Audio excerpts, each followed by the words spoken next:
আমি পেমেন্টই পাবো না, আমি তো চলে আসছি, পেমেন্ট না নিয়েই চলে আসছি। তারপর আমাকে এডি ফোন দিয়ে বলে, আপু আপনি তো পেমেন্ট নিয়ে যান নাই। আমি তো বললো আচ্ছা তাহলে আমাকে পাঠিয়ে দেন। পরে আমি তার নাম্বারে আমাকে টাকা পাঠিয়ে দেয়। তো তখন দেখি 1,000 টাকা। কিছুদিন আগে সামাজিক মাধ্যমের নির্মাতা এবং চরকি সিইও রেদওয়ান রনি একটি পোস্টে অভিনেত্রী সাদিয়া ইমানকে লিখেছেন, আমার একটি প্রশ্ন আছে, নির্ভয় করতে পারি? সত্যি করে বলুন তো আপনি কবে বিয়ে করবেন? রেদওয়ান রনি আরআর, আমি রুম্মান রশিদও কিন্তু আরআর। সো রেদওয়ান রনির মতো আমি রুম্মান রশিদও আজ সেই লাখ টাকার প্রশ্নটি করতে চাই, সাদিয়া ইমান ঠিক কবে বিয়ে করবেন? Dear viewers and listeners, welcome back in our celebrity podcast show Behind the Fame with RRK. Maasranga television এবং রেডিও দিনরাত 93.6 FM এ আমরা তারকাদের না বলা অনেক গল্প, আলোর পেছনে গল্প জেনে নিচ্ছি এই শো এর মাধ্যমে।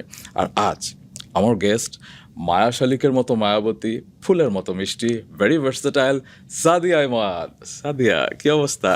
এই তো ভালো। ইন্ট্রোডাকশনটা শুনে আসলে মানে আমি এক্সপেক্ট করিনি এরকম কিছু, but yes I am really happy to B here because আমি অনেক দিন ধরে চাচ্ছিলাম যে আপনি একটা পডকাস্ট করেন, সেখানে এসে আর কি আমরা আসবো, আড্ডা দিব। সো ফাইনালি এটা হচ্ছে, ভালো লাগছে। তুমি আমাকে অনেকবার বলেছো যে আপনার সাথে কবে ক্যামেরার সামনে আড্ডা দেব, তো finally the day has come. Yes, হ্যাঁ ভালো লাগছে এর জন্যই। এবং আমার খুব ভালো লাগছে যে তোমার প্রথম সিনেমা কাজল রেখা, একদম প্রথম দিন আমার পাশে কিন্তু তুমি ছিলে, তোমার পাশে বসে আমি দেখেছিলাম। না আমি যখন সিনেমা হলে ঢুকে যখন দেখি আপনি লাইনে আছেন সিনেমা হলের এন্ট্রির গেটে, আমি এত খুশি হয়েছি যে ওয়াও, মিডিয়ার মধ্যে এই একজন আমার পরিচিত মানুষ যাকে আমি আমার সিনেমার লাইনে দেখছি। সো ওইটা আমার জন্য একটা, আমি একটু ভুলবো না কখনো। এবং লাইনে তো অবশ্যই, এবং পরে দেখা গেল যে আমরা দুজন পাশাপাশি সিটও পেয়েছি। পরে গিয়ে আমরা একসাথে, না আমার সিট অন্য জায়গায় ছিল কিন্তু আমি উঠে এসে আমি আপনার কাছে এসে বসেছি। এটা আমার কারণ আমি চাচ্ছিলাম যে আপনি ভাবি আমরা একসাথে বসে দেখি। তো আমার খুব ভালো লাগছে যে তোমার প্রথম ছবিতে আমি ছিলাম এবং আমার প্রথম পডকাস্টে আমি তোমাকে পেয়েছি। So I am feeling honoured. Same ভাইয়া, আমারও খুব ভালো লাগছে। সাদিয়া, আমি জানি তুমি আর ভালোবাসো, মানে রুম্মান রশিদকে ভালোবাসো, হ্যাঁ, অ্যাজ এ বড় ভাই। তো বড় ভাইয়ের সাথে তুমি সব পর্দার পেছনে সত্যি কথা বলবে আজকে? হ্যাঁ, যতটুকু বলা যায়, এখন সব কথা তো আর এভাবে বলা যায় না, সেটা কিছু ক্যামেরার পিছনেও কনভারসেশন থাকে, কিন্তু আজকে চেষ্টা করব যতটুকু বলার বলবো। আমি কিন্তু দর্শকদের বলে দিয়েছি যে তুমি কবে বিয়ে করছো সেটা আমি জানবার চেষ্টা করব। বলো, কবে বিয়ে করছো? ভাই আমার আসলে সব সময় এমন না যে মিডিয়াতে আসার পরে আমার ডিসিশন চেঞ্জ হয়ে গেছে, বা আমার আগে সব সময় ডিসিশন ছিল যে অনেকে বলে না যে আমি বিয়ে করব কবে জানি না, বা 30-এর পরে এরকম।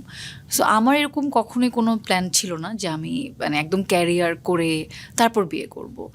সো আমার আসলে এদিকে যেহেতু ক্যারিয়ার করারও একটা ইন্টেনশন ছিল না বা ইচ্ছা ওভাবে ছিল না, বাট হয়ে গেছে। কিন্তু আমার যেটা ইচ্ছা ছিল যে আমি ল নিয়ে যেহেতু পড়ছিলাম, আমি সবসময় ভাবতাম যে আমি 23-24 আমার পড়াশোনা শেষ হয়ে যাবে, সো চাকরি তো ঢুকে যাব, তো তখন একটা বিয়ে টিয়ে করে সেটেল থাকবো, এরকম একটা প্ল্যান ছিল।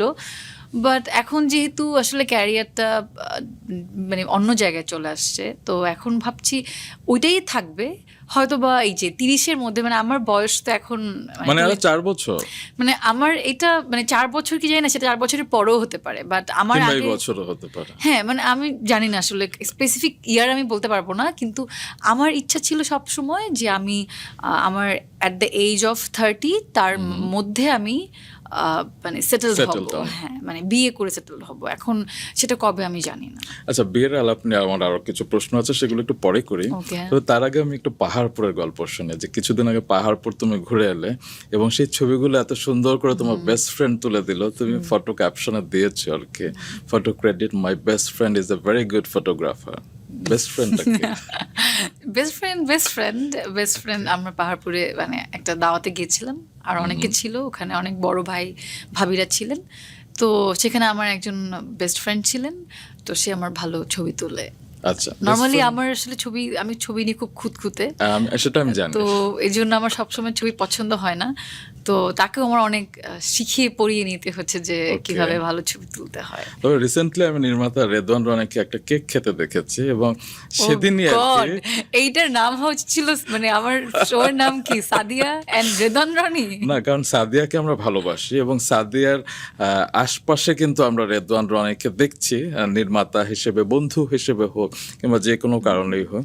তো সাদিয়া ইমান রিসেন্টলি বেকিং শিখেছে, আমাকে যদিও কেক খাওয়ায়নি, কিন্তু রেদওয়ান রনি খেয়ে ফেলেছে। তো আমি কবে কেক খাবো? না মানে আমার প্রথম বেক করা কেক আমি শুধু স্পেসিফিক একজন মানুষকেই না, আমি আমার কাছের যত মানুষ আছে আমি সবাইকেই, অন্যরা কিন্তু পোস্ট করেননি। না আমার যেমন আমার কাজিন, আমার খালামণিদেরকে Okay. আমি কেক বানিয়ে সবাইকে যতটুকু পেরেছি যে একটু একটু করে দিয়ে আসি, যে আমার প্রথম একটা জিনিস বানিয়েছি যে সবাই একটু খেয়ে এটা এনজয় করুক, মানে আমি ভালো কিছু একা খেতে পারি না, নিজের বানানো বিশেষ করে। তো ইনশাল্লাহ আপনাকে আমি খাওয়াবো ভেরি সুন, আবার একটা কেক বেক করবো, যা রেকর্ড হয়ে থাকলো এবং দর্শকরা নিশ্চয়ই একদিন দেখবে যে তুমি আমাকে কেক তখন আপনি কিন্তু পোস্ট করবেন। অফকোর্স।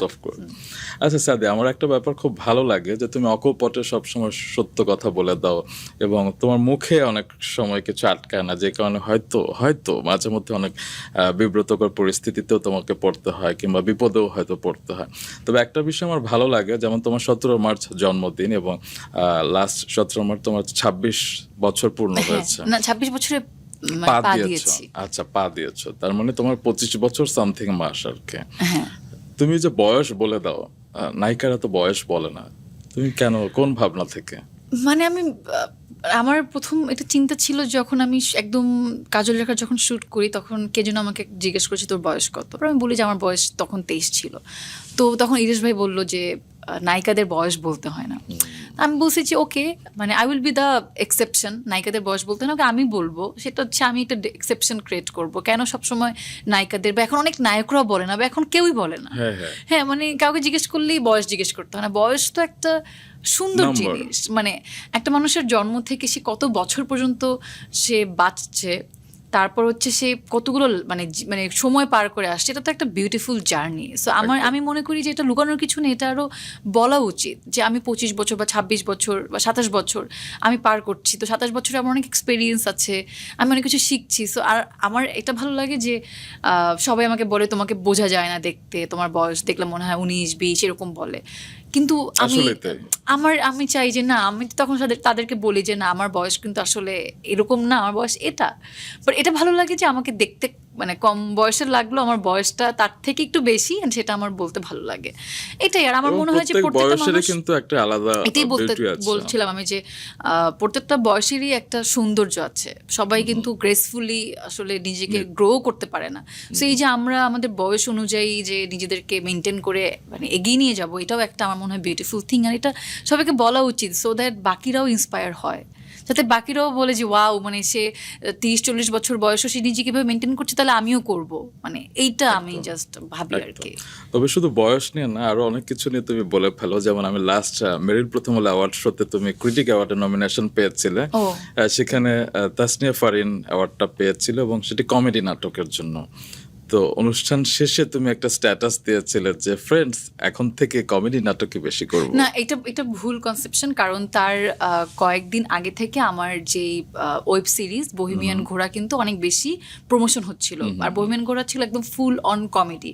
আমার এর আগে কখনো কোনো কমেডির কাজ করা হয়নি, তো আমি ওই ফুল বহিমিয়ান ঘোড়ার পোস্টার, ট্রেইলার এগুলো রিলিজ হওয়ার পর থেকে যে পরিমাণে মানুষের সাড়া পাচ্ছিলাম, সো আমি না তখন থেকে ভাবছিলাম যে মানুষ আমার এত সিরিয়াস, আমার তো অনেক ক্যারেক্টার করা হয় যেগুলো এত কমেডি টাইপের না, আর আমি কখনো এরকম ফুল অন কমেডি করিওনি। সো ওইখানে মোশাররফ ভাইয়ের বিপরীতে আমাকে এরকম, মোশাররফ ভাইকে তো অনেকেই দেখেছে এরকম কমেডি কাজে, সো আমি যেই পরিমাণ রেসপন্স পাচ্ছিলাম আমার খুব ভালো লাগছিল। তো একদম সবজির ভেতর থেকে উঠে না, আবার কিছু ডায়লগ ছিল, ডায়লগগুলো খুবই ফানি, যে সে যখন আমাকে একটা গাছের ডাল দিয়ে যখন কোলে নিয়ে বলে যে রাগ হবো নাকি তোমার কোলে চুমা খামো, তখন আমি বলি যে আমি তো ভাবছিলাম আমার কোলে চুমাই খাইবেন।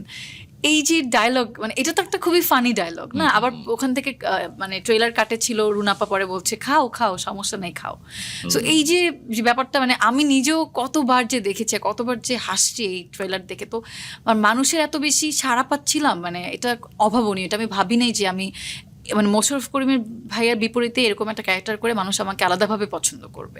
তো ওই জায়গা থেকেই আমার রিয়েলাইজেশন আসছে আসলে আমার একটু দর্শকদের জন্য হলেও মাঝে মাঝে কমেডি কাজ করব। তো ওই জায়গা থেকে বলেছি যে ফ্যান্স বলেছি যে ফ্যান্স আমি এখন থেকে কমেডি কাজ করবো বেশি। মানে সেটার সাথে অ্যাওয়ার্ড শোর কোনো না অ্যাওয়ার্ড তো কেন, আপনি তো আমার ইন্টারভিউ যখন রেড কার্পেটে ছিলাম তখন বলেছিলেন যে তুমি এই নমিনেশন পেয়েছো বা কেমন লাগবে, হয়তো বা আমি বা আরেক জায়গায় ইন্টারভিউ দিয়েছিলাম আপনার বা আরেক জায়গায়, সেখানে আমি বলেছি যে আমি জানি আমি পাবো না, কেন পাবো না সেটাও আমি জানি, কারণ হচ্ছে এই গল্পে আমি মনে করি গল্পের পুরো কৃতিত্বটা আমার ডিরেক্টর সঞ্জীব দা আর আমার কোয়ার্টিস্ট খায়রুল বাশার। কারণ এই দুজন মানে পুরো গল্পটাই ছিল আসলে খায়রুল বাশারকে কেন্দ্র করে, মানে ওনার চরিত্রটাকে কেন্দ্র করে, ওই মেল ক্যারেক্টারটাকে কেন্দ্র করে।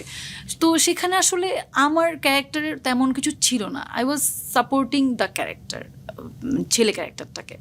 তো এইটাই আর কি। তো আমি ইচ্ছা করি এটা করেছি যে আসলে একটা ভালো একটা গল্প, আমি একবার ডিরেক্টরকে বলেছি ভাই এটা আমি না করি থাক, পরে চিন্তা করলাম যে না একটা ভালো গল্প ডিরেক্টর এটা বানাতে চাচ্ছে, আমি হয়তো বা এখানে পার্টিসিপেট করলে কাজটা আরেকটু বেটার হবে, অ্যাটলিস্ট আমি আমার ওই ক্যারেক্টারটা অ্যাটলিস্ট আমার ক্যারেক্টারের জন্য আমি সেই ক্যারেক্টারটাকে বেটার সাপোর্ট করতে পারবো। সো ওই জায়গা থেকে আমার এই কাজটার সাথে যুক্ত হওয়ার, আমি জানি আমি এটা পাবো না, কারণ আমার থেকেও আমার কাছে মোস্ট ডিজার্ভিং লেগেছে হচ্ছে তিথিডোর। হ্যাঁ, তো কারণ 3টা কাজ ছিল, আমার কাজটা, তারপর পরস্পর আর হচ্ছে তিথিডোর।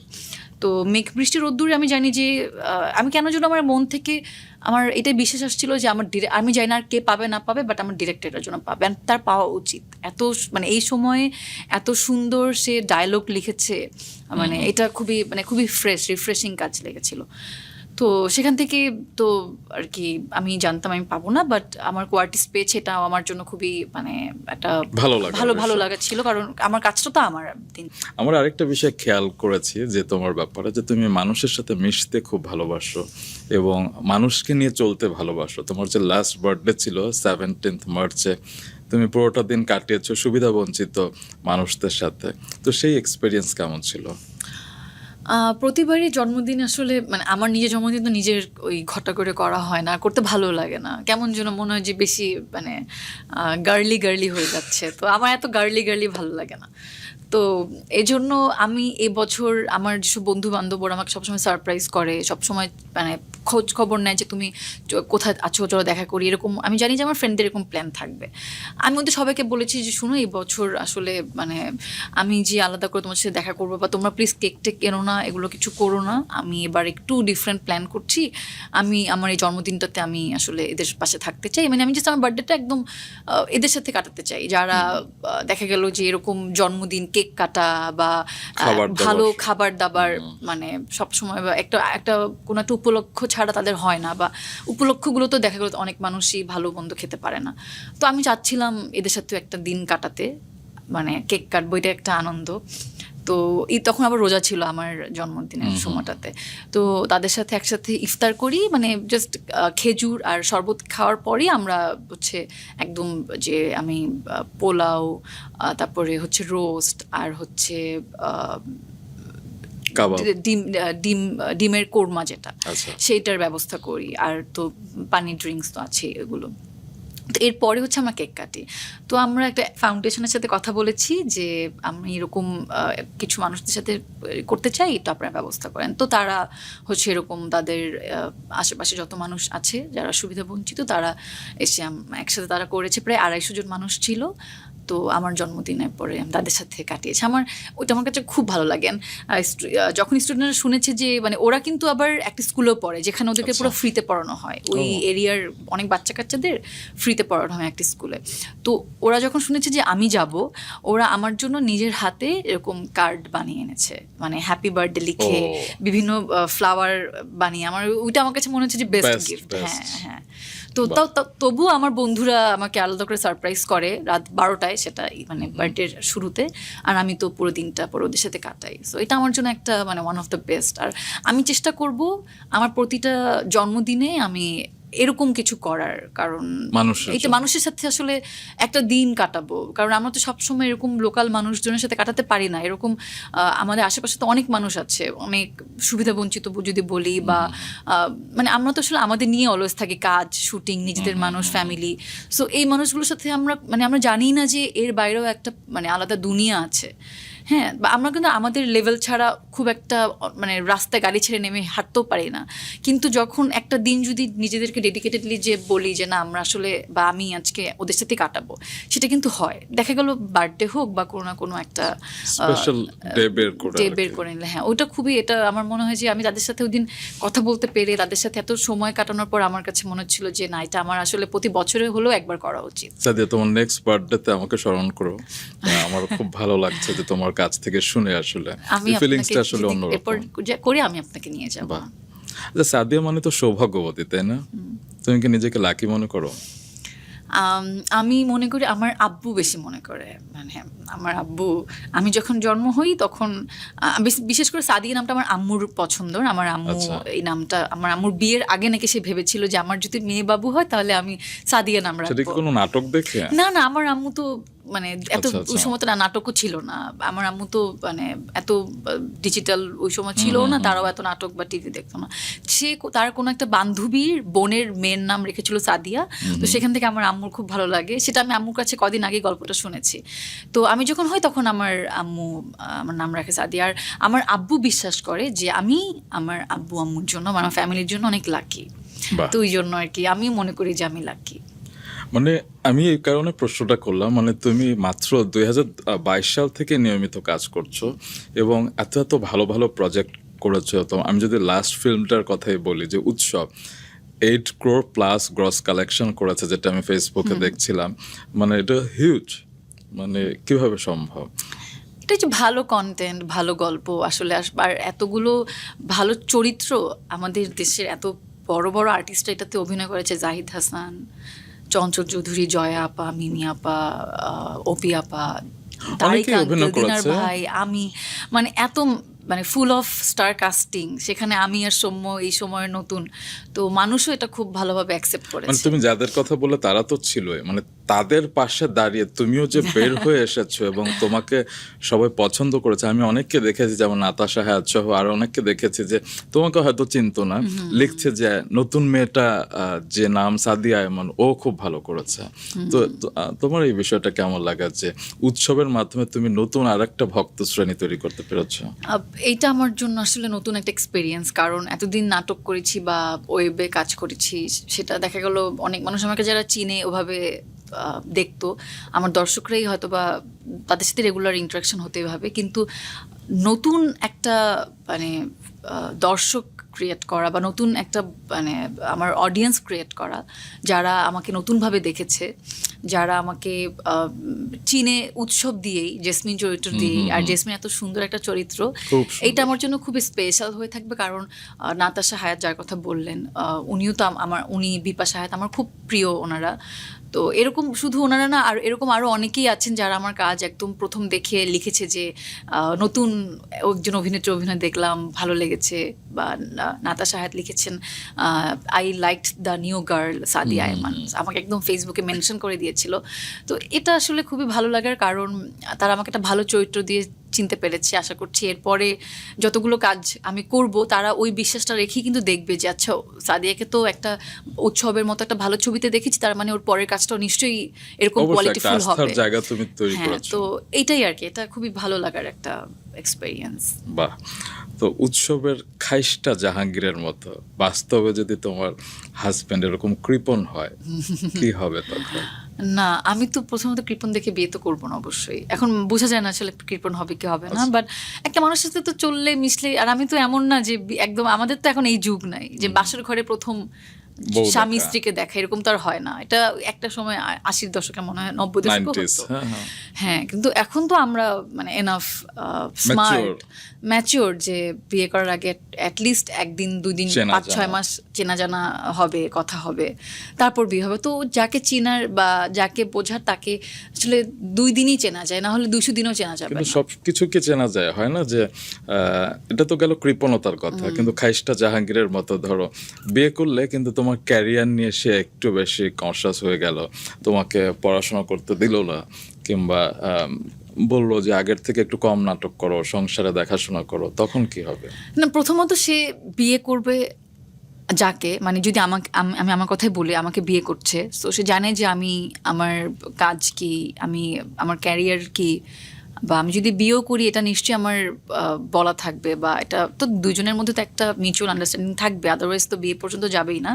বাট বিয়ের পর যদি এরকম আসে যে কাজ করা বন্ধ করো, এটা করো সেটা করো, আমার মনে হয় না যে আমি এটা মানে বলার মতো স্কোপ দিব বা এটা বলার মতো সেই এটা হবে। কারণ হচ্ছে আমি মানে আমি তো সবসময় বলি যে আমি একটু ফ্যামিলি ওরিয়েন্টেড মানুষ। আমি নিজেও একটা বুঝি যে আমার অ্যাটলিস্ট একটা মানে সবাই যেহেতু একটা ক্যারিয়ারের একটা সময়ের পরে গিয়ে বিয়ে করে, সেটা ক্যারিয়ারের মানে 14 বছর 15 বছর পর গিয়ে বিয়ে করে, 2 যুগ পর বিয়ে করে। সেখানে আমি যদি ডিসিশন নেই যে আমি 30 বছর বয়সের মধ্যে বিয়ে করব, তার মানে তখন আমার ক্যারিয়ার পিক, মানে আমার ক্যারিয়ারের 5-6 বছরের মধ্যে যদি আমি বিয়ে করার মতো ডিসিশন নেই, তাহলে আমারও ফিউচার প্ল্যানিংটা ওভাবেই করা আছে। সো আমি জানি যে আমি কী করব। এখন আমি যদি বিয়ে করে, আমি তো আজকে বিয়ে করলাম, পরদিন তো শুটিংয়ে চলে যেতে পারি না, মানে এটা তো নিজের মধ্যেও একটা দায়বদ্ধতা কাজ করে। তো আমি ওভাবেই প্ল্যান করব যেভাবে যাতে আমার দুই সাইডকে ব্যালেন্স করে কাজ করা যায়। কারণ আমি চাই না যে আমার প্রফেশনাল লাইফ আর পার্সোনাল লাইফ কনফ্লিক্ট করুক। তো অবশ্যই ওইটা আমি প্ল্যান করেই করব, যাতে আমি আমার কাজও করতে পারি রেগুলার, আবার আমি আমার পার্সোনাল লাইফ সেটা আমার বিয়ের পরে হোক বা বিয়ের আগে, মানে বিয়ের আগে যেভাবে মেনটেন করছি এভাবেই করব, যাতে কোনো প্রবলেম না হোক। তোমার আশপাশের সবাই একটা ব্যাপার আমাকে বলে যে তুমি খুব বুদ্ধিমতী, এবং তোমার খুব হয় না যে অনেকে ব্রেনলেস বিউটি আছে, কিন্তু তুমি বুদ্ধিটা খাটাতে পারো ভালো, এবং যেটা তোমার কথার মাধ্যমে আমি বুঝতে পারলাম। না মানে আমি বুদ্ধি খাটাই না এটাকে, মানে বুদ্ধি খাটানো না, কারণ আমি যদি বলি যে এটা মানে এটা ইনবিল্ট, এটা তো ইনবিল্ট হওয়া উচিত। এখন আমি তো কোনো চালাকি করে কথা বলছি, আমি কিন্তু আপনাকে কোনো দুটো আলাদা মানে বিষয় মানে হয়তো। থাক, আমি কিন্তু এই বুদ্ধি ধরে নেই যে উপস্থিত বুদ্ধি এখনই আমি আপনাকে এই উত্তরটা বানিয়ে বললাম, এটা কিন্তু তেমন না। এটা কিন্তু আমার অনেক আগে থেকে প্ল্যান, যেহেতু আমি বলছিলাম এটা আমার অনেক আগেরই প্ল্যান ছিল। সো এখন ক্যারিয়ার হয়তো বা অন্য একটা আমার প্রফেশন হয়েছে দেখে যে আমার পুরো ক্যারিয়ার চেঞ্জ তা কিন্তু না, বা আমার ক্যারিয়ার প্ল্যান চেঞ্জ তা না। আমার যেই প্ল্যানিং আগে ছিল সেটা আমার এখনও থাকবে, এখনও আছে।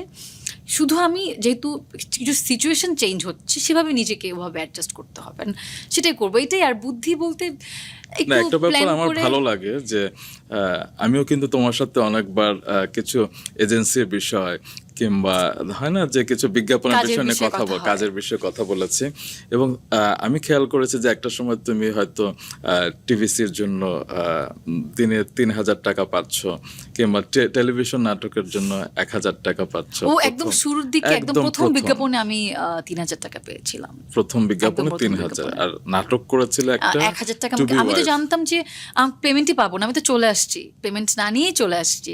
তারপর আমাকে এডি ফোন দিয়ে বলে, আপু আপনি তো পেমেন্ট নিয়ে যান নাই। আমি তো বললাম আচ্ছা তাহলে আমাকে পাঠিয়ে দেন। পরে আমি তার নাম্বারে আমাকে টাকা পাঠিয়ে দেয়, তো তখন দেখি 1,000 টাকা। তো ভালো লেগেছে আর কি। এটাও আমার তুমি এখন 6 ডিজিটে চলে গেছো, এবং তোমাকে সবাই খুব বেশ হাই রেমুনারেশন নিয়ে নিচ্ছে। তো এরকম বলে? হ্যাঁ বলে তো অবশ্যই, মানে এরকম আচ্ছা এরকম বললো নিশ্চয়ই তারা সেই ফিডব্যাকটাও পায়, নাহলে তো আমাকে কাস্ট করতো না। তো এই অবস্থায় পৌঁছাতে তোমার নিশ্চয়ই অনেক স্ট্রাগল করতে হয়েছে, একটু সেই স্ট্রাগলের গল্পগুলো শুনে। স্ট্রাগল বলতে আমি 2019 সাল থেকে কাজ করি। যারা আমাকে অনেকে 22 সাল থেকে চিনে, বা দেখা গেল এই রিসেন্টলি উৎসব থেকে চিনে, তারা ভাববে যে আচ্ছা ও একটা সিনেমা করে এভাবে হিট। মানে আমাকে কিন্তু এভরিডে মানুষজন চিনবে, যত কাজ করবো আমাকে প্রতিদিন মানুষ চিনবে, প্রতিদিনই আমাকে তারা নতুন নতুন কিছু ভাববে। কিন্তু যারা 19 সাল থেকে বা আমার ব্যাকস্ট্রি, যারা ধরেন আজকে পডকাস্ট শুনেও অনেকে দেখেও অনেকে জানবে যে আমি 2019 সাল থেকে কাজ করি। আমার শুরু হয় প্রথম ইমরুল রাফাত ভাইয়ার টু বি ওয়াইফ নাটক দিয়ে। অপূর্ব ছিল, হ্যাঁ, অপূর্ব ভাইয়ার বিপরীতে। তো সেখানে একটা গেস্ট ক্যারেক্টার। তো এরপরে পাত্রী ছিলাম, হ্যাঁ পাত্রী দেখতে আসে। তো এরপরে আমার আসলে আর কখনো নাটকে কাজ করা হয়নি, কারণ আমি কখনো নাটকে ওরকম ভালো চরিত্র পাচ্ছিলাম না। আমাকে সবাই বলতো বান্ধবী বা বোনের ক্যারেক্টার। আর যেহেতু তখন আমি পাশাপাশি ল পড়ছিলাম, সো আমার কাছে মনে হতো যে আমি মানে কেন বান্ধবী বোনের ক্যারেক্টার করব, তার থেকে মানে করলে তো মানুষজন চিনবে, তার থেকে ওই না চেনাই ভালো। তার থেকে আমি আমার যে এটা পড়াশোনা করছি এখানে ফোকাসড হই, কারণ আমার তো তখন প্ল্যান ছিল আমি লয়ার হব। সো ওই জায়গা থেকে আমি পড়াশোনা করলাম। পড়াশোনা করতে করতে এর মাঝখানে আমার হচ্ছে বিজ্ঞাপনের জন্য ডাক আসে, আর বিজ্ঞাপনের জন্য ডাক আসার মাঝে হচ্ছে আবার আমার একটা বন্ধুর সাথে পরিচয় হয়, তারিফ। ও হচ্ছে আবার বিজ্ঞাপনে কাজ করে টুকটাক, মানে ও হচ্ছে আবার মানে অভিনয় করে। তো ওর কিছু কাস্টিং ডিরেক্টর পরিচিত ছিল, তো আমাকে বললো যে আমার মনে হয় তুমি খুব ভালো করবা, তোমাকে দেখে ওরকমই লাগে যে তুমি একটু কমার্শিয়ালি কোনো একটা প্রোডাক্টের বিজ্ঞাপন করে তোমাকে খুব মানাবে। তো যেহেতু ও কাজ টাজ করতো আগে, ওর অনেক এক্সপিরিয়েন্স ছিল কয়েক বছরে, তো ওই জায়গা থেকে আমি বললাম যে ঠিক আছে, মানে ফার্স্টে রাজি হইনি, দেন ও।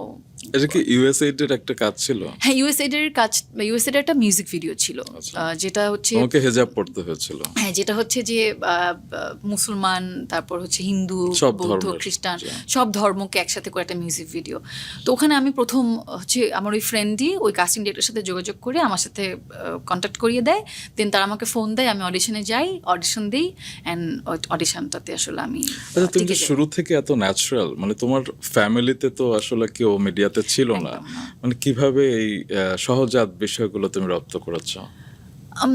আমার ফ্যামিলিতে তো কেউ নেই, আবার যদি সত্যি কথা বলে আমার ফ্যামিলির কেউ ওরকম সাংস্কৃতিক মাইন্ডেরও না। মানে তারা কিন্তু একদম যে ওই যে বলে না যে একদম ধার্মিক, সেটাও না, মানে কি বলে ওটাকে, একদম যে ঘোর ধার্মিক, সেটাও না। মানে একদম ওরকম না যে এটার বাইরে করতে পারবা না, বা মেয়ে ওভাবে চলছে কোনোভাবে চলছে, এরকম না। দে আর কনজারভেটিভ, কারণ প্রত্যেকটা মিডল ক্লাস ফ্যামিলি যদি বলি, বা বরিশাল শহরে থেকে আমি আসা একটা মানুষ, সো বরিশালের মানুষের যেরকম থাকে ওরকমই আর কি, খুব বেশি ঘোর ধার্মিক না হলেও তারা কনজারভেটিভ, বাট তারা মানে বিশ্বাস করে যে তাদের ছেলে মেয়ে, আর আমার আব্বু আমাকে অনেক বিশ্বাস করতো, কিন্তু তারা প্রথমে চায়নি যে আমি কাজটা করি। বাট আমি যখন তাদেরকে বলেছি, তখনও আমি বিজ্ঞাপন করতাম, ফোন দিলে শুনতাম আমি বিজ্ঞাপন করছি, মানে শুটিংয়ে। তারা আমার অনেক মানে শুনে যে আমি শুটিংয়ে যাচ্ছি, কিন্তু আমার কোনো কাজ দেখে না। সো কাজ না দেখার কারণে, বা দেখে না যে আমি ওইভাবে কোনো, মানে তারা তো সবসময় দেখে আসছে অমুক অভিনেত্রী বা অমুক নায়িকাকে মানে টিভিতে দেখা যাচ্ছে, কাজ শুটিং করছে, মানে তাদেরকে বড় বড়ভাবে দেখা যাচ্ছে, কিন্তু আমাকে তো ওভাবে তারা দেখছে না। তো তাদের কথা হচ্ছে যে তুমি কি করো, তোমার বিজ্ঞাপনে একটুখানি দেখি তো, মানে বুঝতেছি না তুমি কি করো, তার থেকে তুমি পড়াশোনায় করো। তাই আমি বললাম, আম্মু আব্বুকে বলেছি যে আম্মু, আমার মনে হয় সবাই তো আসলে ডিরেক্ট উপরে যেতে পারে না, সবাই তো একটা স্টেপ বাই যেতে হবে। সো আমার তো নিজেকে প্রুভ করতে হবে যে আমি কাজ করতে পারি বা অভিনয় করতে পারি। সো আমার উপর বিশ্বাস রাখো, ইনশাল্লাহ তোমরা মানে এমন কিছু কখনো আমার থেকে পাবা না যেটাতে তোমরা কখনো লজ্জায় পড়ো, বা আমি এমন কিছু করবো না যেটাতে তোমরা অপমানিত হও। তো ওই জায়গা থেকে আব্বু আম্মু আমাকে বিশ্বাস করেছে, এটাই আসলে অনেক বড় একটা সাপোর্ট। আর এই তো আস্তে আস্তে আমার এই যে একটা পর বিজ্ঞাপন করতে করতে, আমার বিজ্ঞাপনগুলো প্রথমে রিলিজ হতো না। আমার বিজ্ঞাপন রিলিজ হয়েছে একদম লকডাউনের পরে, মানে 20 সালের শেষের দিকে এসে আমার বিজ্ঞাপনগুলো টুকটাক করে রিলিজ হতো। আর 20-এর ওই সময়টাতে, মানে লকডাউনের পরপর, আমি একটা ফাদার্স ডে ওভিসি করি, যেটা একটু গল্প ভিত্তিক, বাবা মেয়ের। ওইটা করার পরে আমি বিজ্ঞাপন ইন্ডাস্ট্রিতে একটু মোটামুটি ভালো পপুলার হই, আর এরপর আমার কাছে অনেক ভালো ভালো গল্প আসা শুরু করে। তারপর হচ্ছে আস্তে আস্তে বড় বড় ব্র্যান্ডের কাজ করি। আমি একটা ব্র্যান্ডের সাথে সাইনও করি 2021 সালে, একটা স্কিন কেয়ার ব্র্যান্ডের সাথে। তখন আমি আমার আব্বুকে জানাই, আমাকে যখন তারা বলে যে আমাকে ব্র্যান্ড অ্যাম্বাসেডর হিসেবে তারা মানে চাচ্ছে, আমার জন্য এটা নতুন কিছু। আমি আম্মুকে ফোন দিয়ে কান্নাকাটি করতে করতে অস্থির, যে তুমি জানো এরকম, তোমাকে বলছি না যে ওয়েট করতে হয়, সেটা কি 19, 20, 21, 3 বছর পরে। হ্যাঁ, মানে মাত্র হলো, আমার কিন্তু অনেক কাজ করতে হয়েছে মাঝখানে অনেক, মানে পরিচয় করানো লেগেছে যে আমি আসলে ভালো কাজ করতে চাই, বা ভালো কাজ দিলে আমি সেটাকে পুল অফ করতে পারবো, এতটুকু বিশ্বাস আমার ছিল। তো তো পর আমার আম্মু আসতে পারিনি, বাট আমার আব্বুর ছোটো ভাই আসে, আমরা একসাথে ওই মিটিংয়ে যাই ওই ব্র্যান্ডের সাথে, দেন সাইন করি। তো আমার আব্বুর জন্য এটা খুবই একটা প্রাউড মোমেন্ট ছিল। আমার আব্বুকে ওই ব্র্যান্ড, তারপর এজেন্সির ওনারা বলেছে যে আপনার মেয়ে একদিন অনেক বড় জায়গায় যাবে, আপনারা হয়তো বা শুরুতে অনেক সাপোর্ট না করলেও দেখবেন আপনার মেয়ে আপনাদের কখনো ঠকাবে না, আপনাদের বিশ্বাসকে রাখবে। তো এইটা যখন তারা বলেছে, আমার আব্বু দেখলাম মানে খুব ইমোশনাল আর খুব খুশি। তারপর থেকে মানে আমি তাদের একদম ফুল সাপোর্ট পাচ্ছি। আর এই তো মানে আমার স্ট্রাগল এখন আস্তে আস্তে 2022 সালে আমার নাটক, ওয়েব ফিল্ম, আমার ফিল্ম 22 সালটাতেই আমার আসলে ভালো ভালো কাজগুলো আসে। উৎসবে তোমাকে যতটা সপ্রতিভ দেখেছি এবং এত ন্যাচারাল, এবং তার আগেও কাজল রেখাতেও দেখেছি, কিন্তু শুরু থেকে কি এতটা তুমি সপ্রতিভ ছিলে? যদি আমি একদম টু বি ওয়াইফের কথা ধরি, কিংবা পরবর্তীতে যে কাজগুলো করেছো, নিশ্চয়ই ডায়লগ ডেলিভারি কিংবা আরো ক্যামেরার অ্যাঙ্গেল তোমার শিখতে হয়েছে, কিভাবে অ্যাডপ্ট করেছো? আমার প্রথম ওয়েব কন্টেন্ট ছিল জি5 এর একটা সিরিজ, আমাদের বাড়ি। তো ওখানে হচ্ছে ফুল অফ এরকম মানে একদম স্টার কাস্টিং আমার জন্য একদম নতুন এক্সপিরিয়েন্স। তারিক আঙ্কেল ছিল, আমার নানার ক্যারেক্টার, দীপা আপা ছিল, সাদিকা স্বর্ণা, সৌম্যদিব্যও ছিল, আহ, আহ, রনক ভাই ছিল, আরও অনেকে ছিল বড় বড় অভিনেতা অভিনেত্রীরা। তখন ওই কাজটাতে আসলে আমার অনেক কিছু শেখা, কারণ আমাকে তারা কাস্টিং করেছিল আসলে আমার বিজ্ঞাপন দেখে। আর বিজ্ঞাপনে তো আসলে ওভাবে অভিনয় করার কিছু নেই, মানে এক্সপ্রেশনস। তো আমার এক্সপ্রেশন নিয়ে আমার কোনো সমস্যা নাই, শুধু আমার ডায়লগ ডেলিভারি নিয়ে প্রবলেম ছিল। কারণ আমি এমনিতেই ইন জেনারেল অনেক ফাস্ট কথা বলি, দেখেন আমি অনেক ফাস্ট কথা বলছি। So আগের থেকে বলতে একটু কমেছে নাকি? আমি আগের থেকে অনেক অনেক কমেছে ফাস্ট কথা। তো আমি এখনো একটু স্পিডে বলি, কিন্তু একটু চাই যে মানে চেষ্টা করি যে একটু কমিয়ে আনা। সেটা হচ্ছে, কারণ হয়তো বা আমার অভিনয়ের জন্যই অভিনয় ইমপ্রুভমেন্টটা হচ্ছে, এদিকে এটাও করছি। বাট অনেক সময় অনেক এক্সাইটেড হয়ে গেলে হয় না, মানে তাও পারি না, ওই স্পিডে চলে আসে। তখন আমাকে অনেকে জিজ্ঞেস করে কি, হ্যাঁ আবার বললো, তখন আবার বলতে হয়। বাট মানে এটাই আমি আসলে, এটা আসলে আমি চেঞ্জ করতে পারবো না। আমরা কিন্তু এই আমিকেই ভালোবাসি। হ্যাঁ, আর আমি ক্যারেক্টার অনুযায়ী চেঞ্জ করবো সেটা ডিফারেন্ট। তো কিন্তু তখন তো আমি আসলে এত কিছু বুঝতাম না যে ডায়লগ কিভাবে বলতে হয়, মানে পজ কোথায় নিতে হয়, একটা ক্যারেক্টারকে কিভাবে পোর্ট্রে করতে হয়, একটা ক্যারেক্টারকে কিভাবে ভাবতে হয়, যেটা মানে বড় ফিকশনের ক্ষেত্রে আমরা বিজ্ঞাপনেরটা তো সবসময় দেখেছি একটু গ্ল্যামার বা নন গ্ল্যামার বিজ্ঞাপন হলে একটু মানে গল্প হলে একরকম, কিন্তু অভিনয়টা পুরোই ডিফারেন্ট। তো তখন আমার শেখা, যেমন আমি তখন ডায়লগ ডেলিভারি করতে পারতাম না, ডায়লগ ডেলিভারির সময় আমার অনেক মুখে বেজে যেত, অনেক ফাস্ট দিয়ে দিতাম। আমার খালি মনে হতো যে জাস্ট ডায়লগটা বললেই মনে হয় বেঁচে যাবো। সো এরকম করে 1 দিন 2 দিন 3 দিন শুটিংয়ের মধ্যে এরকম খুব মানে আমি পারছি না, দেখা গেলো একটা ডায়লগ দিতে আমার 3বার 4বার টেক লাগতেছে। আর আমার প্রথম শটটা ছিল তারিক আঙ্কেলের সাথে, তার সাথে কনভারসেশন। তারিক আনাম খান। তারিক আনাম খান, হ্যাঁ। তো উনি আমার চোখের দিকে তাকে ডায়লগ দিচ্ছে, আমি তো থতমত খেয়ে গেছি, যে আমার কাছে তখন এটা খুব ভয়ঙ্কর লাগছিল, কি হচ্ছে। লিটারেলি আমাকে একজন এডি ডায়লগ বলে দিচ্ছিল, আর আমি সেই ডায়লগ শুনে শুনে ও দিচ্ছিলাম। সিনেমা মতো প্রম্পট। এখন কি করবেন, ওরা না খুব প্যারা খেয়ে গেছে যে আল্লাহ, আমরা তো ওকে বিজ্ঞাপন দেখে কাস্ট করলাম, কিন্তু ও তো আসলে অভিনয় পারছে না। কিন্তু টু বি ওয়াইফে আমি আবার তখন পেরেছিলাম, কারণ তখন ওই পাত্রী দেখতে আসছে, তো একটু একটু করে কথা বলা, একটু একটু লজ্জা পেয়ে বলা, বা নার্ভাসনেস তখন ওই ক্যারেক্টারের মধ্যে ছিল, তাই এটা প্রবলেম হয় না। কিন্তু আমি জানি এটা মনে হয় আমি এত কাস্টিং দেখে হয়তো বা ঘাবড়ে গেছিলাম, আর দেখছিলাম সবাই এত ভালো করছে, কিন্তু আমি মানে এখানে একদমই আমার জানি না আমার কি হয়েছে, বেশ র ছিল আর কি। মানে পারি নাই। পরে আমি তারিক আঙ্কেলকে দেখতাম, সে দীপা আপার সাথে বলতো আমাকে নিয়ে, দেখ মেয়েটার কিন্তু ভয়েসটা খুব ভালো, চেহারা আর ভয়েসটার মধ্যে একটা মানে ইউনিক কম্বিনেশন আছে, ও যদি ভালো মতো অভিনয় করে তাহলে কিন্তু অনেক ভালো করবে। তো আমি যে বলতাম, এই তোমরা কি আমাকে নিয়ে কথা বলো, কারণ আমি তো অনেক বাচ্চা ছিলাম তখন, আমি সবাইকে তুমি তুমি করে বলতাম। আর তারিক আঙ্কেলকে তখন তখন আমার ক্যারেক্টার ছিল সে নানা ক্যারেক্টার, তো রিয়েল লাইফও নানু নানু বলে ডাকতাম, ক্যারেক্টারও নানুর ছিল, নানু ডাকতাম। সো দীপা আপাকে আমি দীপা আন্টি ডাকতাম, কারণ আমি অনেক ছোট ছিলাম, ওই জায়গা থেকে আমাদের এরকম একটা কনভারসেশন। তারা আমাকে এত আদর করতো যে একটা আমার মনে হচ্ছিল ওরা আমার ফ্যামিলি। ইভেন ওই শুটিং শেষ হওয়ার পর আমি খুব কষ্ট পেয়েছিলাম যে কেন শেষ হয়ে গেল। তো তখন তারা আমাকে বলছিল যে হ্যাঁ তোকে নিয়ে বলছি, তুই কিন্তু মানে ঠিকঠাক অভিনয় দেখতে সব কিছু ঠিকঠাক, সত্যি তোর চেঞ্জ করতে হবে তোর এই ফাস্ট কথা বলাটা, মানে অ্যাটলিস্ট ডায়লগ ডেলিভারির সময়। তো আমি তখন তারিক আঙ্কেলকে বলি যে তাহলে আমার এটা কিভাবে ঠিক হবে, তোমরা কিভাবে এত ভালো মতো ডায়লগ দিতে পারো, মনে রাখো কিভাবে এত বড় বড় ডায়লগ এত আস্তে আস্তে কিভাবে বলো, ভুলে যাও না। তখন সে আমাকে একটা কাগজ নেয়, কাগজের মধ্যে পিছনে আমাকে অনেক সুন্দর করে কিছু নোটস করে দেয়, লিখে দেয় যে এগুলো বাসায় প্র্যাকটিস করবি, এই কবিতা শুনবি, তারপর একা একা কবিতা আবৃত্তি করার চেষ্টা করবি, বাসায় বসে একা একা বড় জোরে জোরে গল্প পড়বি। তো আমার 2 দিন গ্যাপ ছিল, বলে তুই এই 2 দিনে তুই ট্রাই কর, দেখ ইমপ্রুভ করতে পারিস কিনা, তারপর তো আসি 2 দিন পর তোর সাথে আমার দেখা হবে আবার সেটে। তো আমি বললাম আচ্ছা ঠিক আছে, আই হ্যাভ টু ইমপ্রুভ, কারণ আমাকে নিয়ে অলরেডি এই যে এডিরা মজা নেওয়া শুরু করেছে। এডিরা বলছে যে আপু আমরা ভাবছি কি, না বলি কি আমরা আসলে তোমাকে কাস্টিং করেছি, তো তোমার বিজ্ঞাপনের অভিনয় দেখে আসলে বুঝি না যে তুমি একদমই অভিনয়টা পারো না। আমার জন্য মনে হচ্ছে আল্লাহ কি বলছে এটাও, মানে ওরা ইচ্ছা করে প্যারা দিচ্ছিল আমাকে, মানে যা না তার থেকে একটু বেশি বেশি বলছিল। তারপর বলছে যে আমরা ভাবছি, আমার ক্যারেক্টারের নাম ছিল চিত্রা, বলে আমরা ভাবছি চিত্রাকে বাবার কাছে দেশের বাইরে পাঠিয়ে দিব। তার মানে আমি সিরিজ থেকে অফ।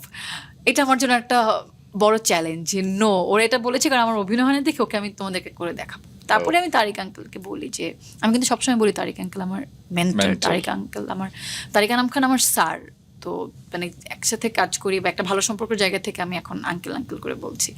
তো তিনি আমাকে যদি ওই হেল্প না করতো, আমার মনে হয় তার ওই হেল্পের কারণে আমার এই যে ফাম্বেল হওয়া, উনি কিন্তু আমাকে ফাম্বেল আর্টিস্টও বলেছে, ফাম্বেল আর্টিস্ট মজা করে।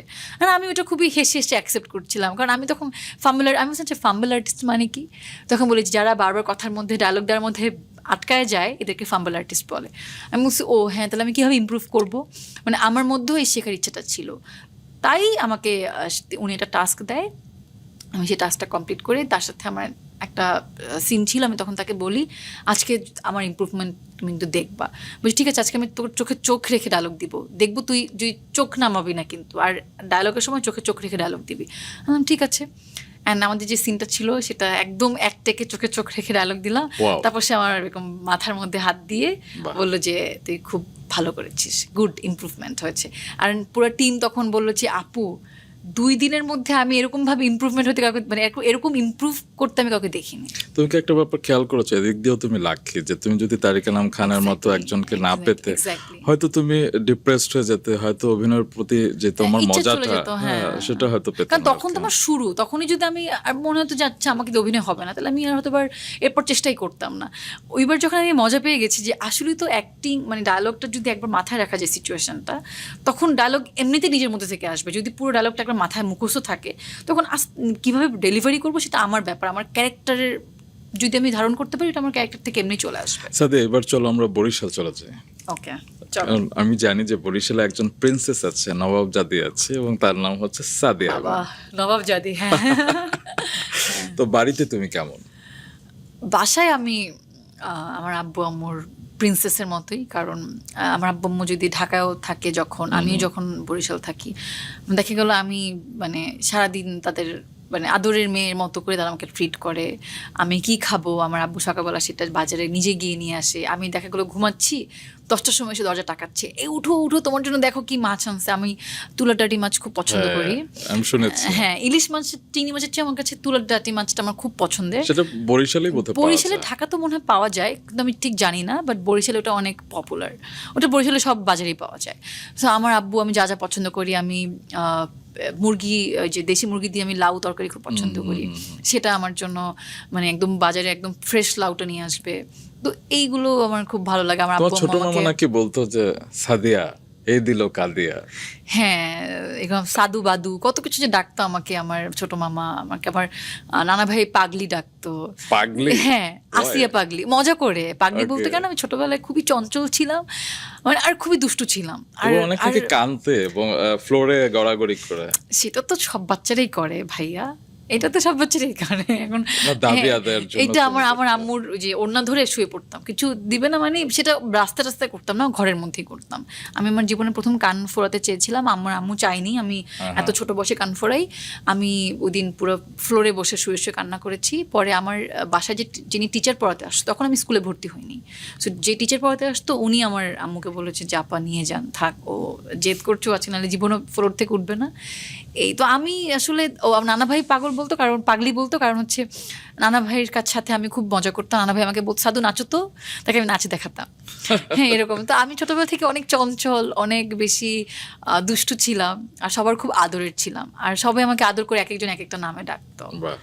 কেমন দাদা আমাকে খুব ভালোবাসতো, দাদা মানে আমি সবার থেকে খুব ভালোবাসা পেয়েছি। এবং ছোটবেলায় নাকি তুমি বড় হতে চাইতে এবং সেই কারণে কামিজ পরতে। হ্যাঁ, আমার আম্মু আমাকে সবসময় সুন্দর সুন্দর ফ্রক, তারপরে হচ্ছে বড় বড় যেই টি শার্টগুলো, প্যান্ট, আর আম্মু আমাকে খুব সুন্দর মতো ভাবে রাখতে চাইতো। কিন্তু আমার ভালো লাগতো যে আমার বড় বড় কাজিনরা যে সালোয়ার কামিজ পরতো, আমার ওগুলো পড়তে ইচ্ছে করতো। যে আমি তারপর খুব কান্নাকাটি করে আমাকে একটা, আমার মনে আছে হলুদ রঙের একটা ঘটি হাতা দিয়ে আমাকে সালোয়ার কামিজ বানিয়ে দেয়, অ্যান্ড সেটা পরে আমি আয়নার সামনে এরকম খুব ভাব নেই যে আজকে থেকে আমি বড়, আজকে থেকে আমি আমার বড় কাজিনদের মতো মানে থাকতে পারবো। কারণ আমি দেখতাম আমার বড় কাজিনদের সবাই অনেক প্রায়োরিটি দেয়, মানে বড়রা তো বড়দের মতোই, তাই না? ওরা সুন্দর করে ব্যাগ ঝুলিয়ে ওরা ইউনিভার্সিটি যাচ্ছে, ওদেরকে সবাই মানে কিছু হলে বাসায় ওদেরকে ডেকে কথা বলছে, মানে একটা যে ফ্যামিলি থেকে যেই প্রায়োরিটিটা পাওয়া, তো ওইটা আমি খুব চাইতাম যে আমি বড় হব, এই আর কি।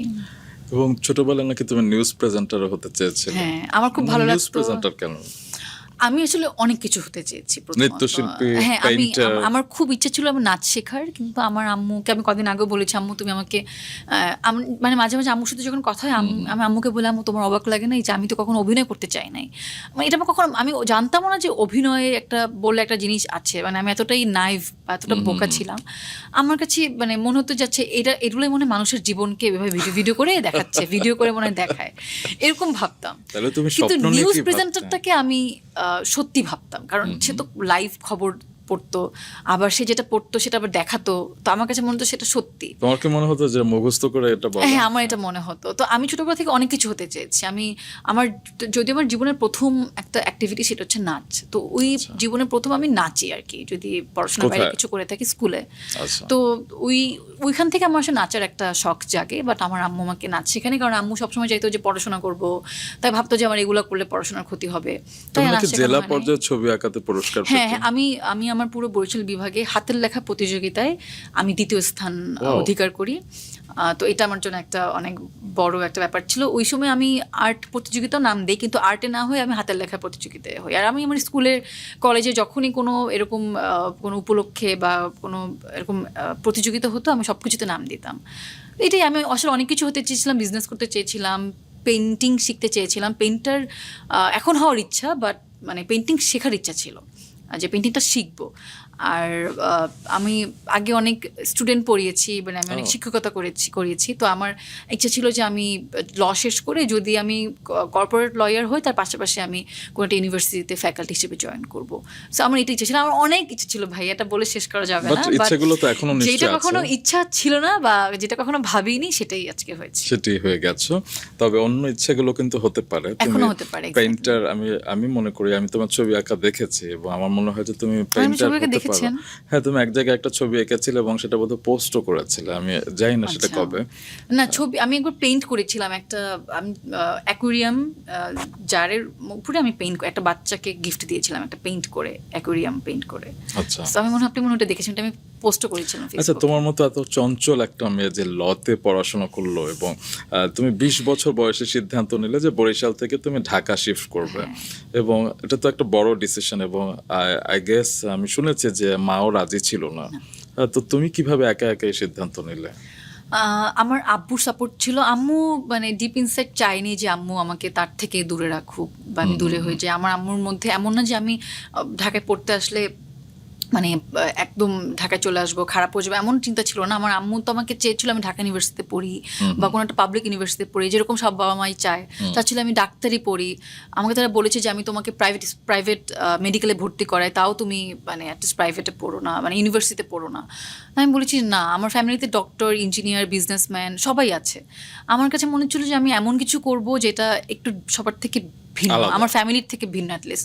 তবে আমি তো লয়ার কেউ নেই। তো আমার আম্মু বলেছে যে না, ল পড়তে আবার বরিশালেই পড়ো, বরিশালে তো ইউনিভার্সিটি আছে, ল কলেজ আছে। আমি বলছি না, এই ল আর সেই ল এক হবে না। সো আমিও খুব চাচ্ছিলাম যে একটু বরিশালের বাইরে এসে একটু ডিফারেন্টভাবে দুনিয়াটা ডিফারেন্ট দেখার। হরাইজন এক্সপ্লোর করতে হ্যাঁ, মানে চেয়েছো। আমি তো আসলে মানে সবসময় বরিশালে বড় হয়েছি, ওখানে স্কুল কলেজে পড়েছি। এখন ইউনিভার্সিটিতেও আমি বরিশালে কি পড়বো, মানে একই মানুষজন দেখতে হবে। So আমি একটু এক্সপ্লোর করতে চাচ্ছিলাম যে আমি যেহেতু ল পড়বো, আমি ভালো জায়গায় পড়ি, আমি 4টা বছর সময় এখানে আমি ইনভেস্ট করব, তারপর আমার মাস্টার্স, তারপর আমার প্র্যাকটিস। তো এগুলো আসলে বরিশালে আমি জানি হবে না।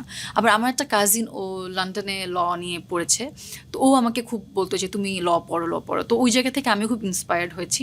তো ওই জায়গা থেকে আমি আসলে ল পড়তে আসা। আমার আম্মু মনে মনে না চাইলেও যখন আমি স্টুডেন্টসে ভর্তি পরীক্ষা দেই, আমি চান্স পাই, তখন আমি আমার আব্বুকে বলি। আব্বু বলে আচ্ছা ঠিক আছে। আমার আব্বু সাপোর্টে ছিল। আম্মু একটু রাগ করেছিল প্রথম কয়েকদিন, এরপর আবার ঠিকঠাক। এরপর তো এসে আমাকে এখানে উল্টা নিজেরা সেটেল ডাউন করে তুমি দিয়েছে। পড়াশোনা শেষ করেছো? হ্যাঁ, আমার পড়াশোনা শেষ বলতে আমার মাস্টার্স বা এটা কমপ্লিট হয়নি, গ্রাজুয়েশন কমপ্লিট করিনি এখনো। মানে হায়ার কারণ, স্টাডি করবার ইচ্ছা নিশ্চয়ই আছে হ্যাঁ, দেশের বাইরে? দেশের বাইরে মানে আমার আসলে দেশের বাইরে ল নিয়ে পড়ার ইচ্ছা নেই, মানে আর ইচ্ছা না, আমার ফিল্ম ক্রিটিক নিয়ে পড়ার ইচ্ছা আছে। হ্যাঁ, আমি এটাও শুনেছি যে তুমি ফিল্ম ক্রিটিসিজম নিয়ে পড়তে চাও, মানে ওয়াই?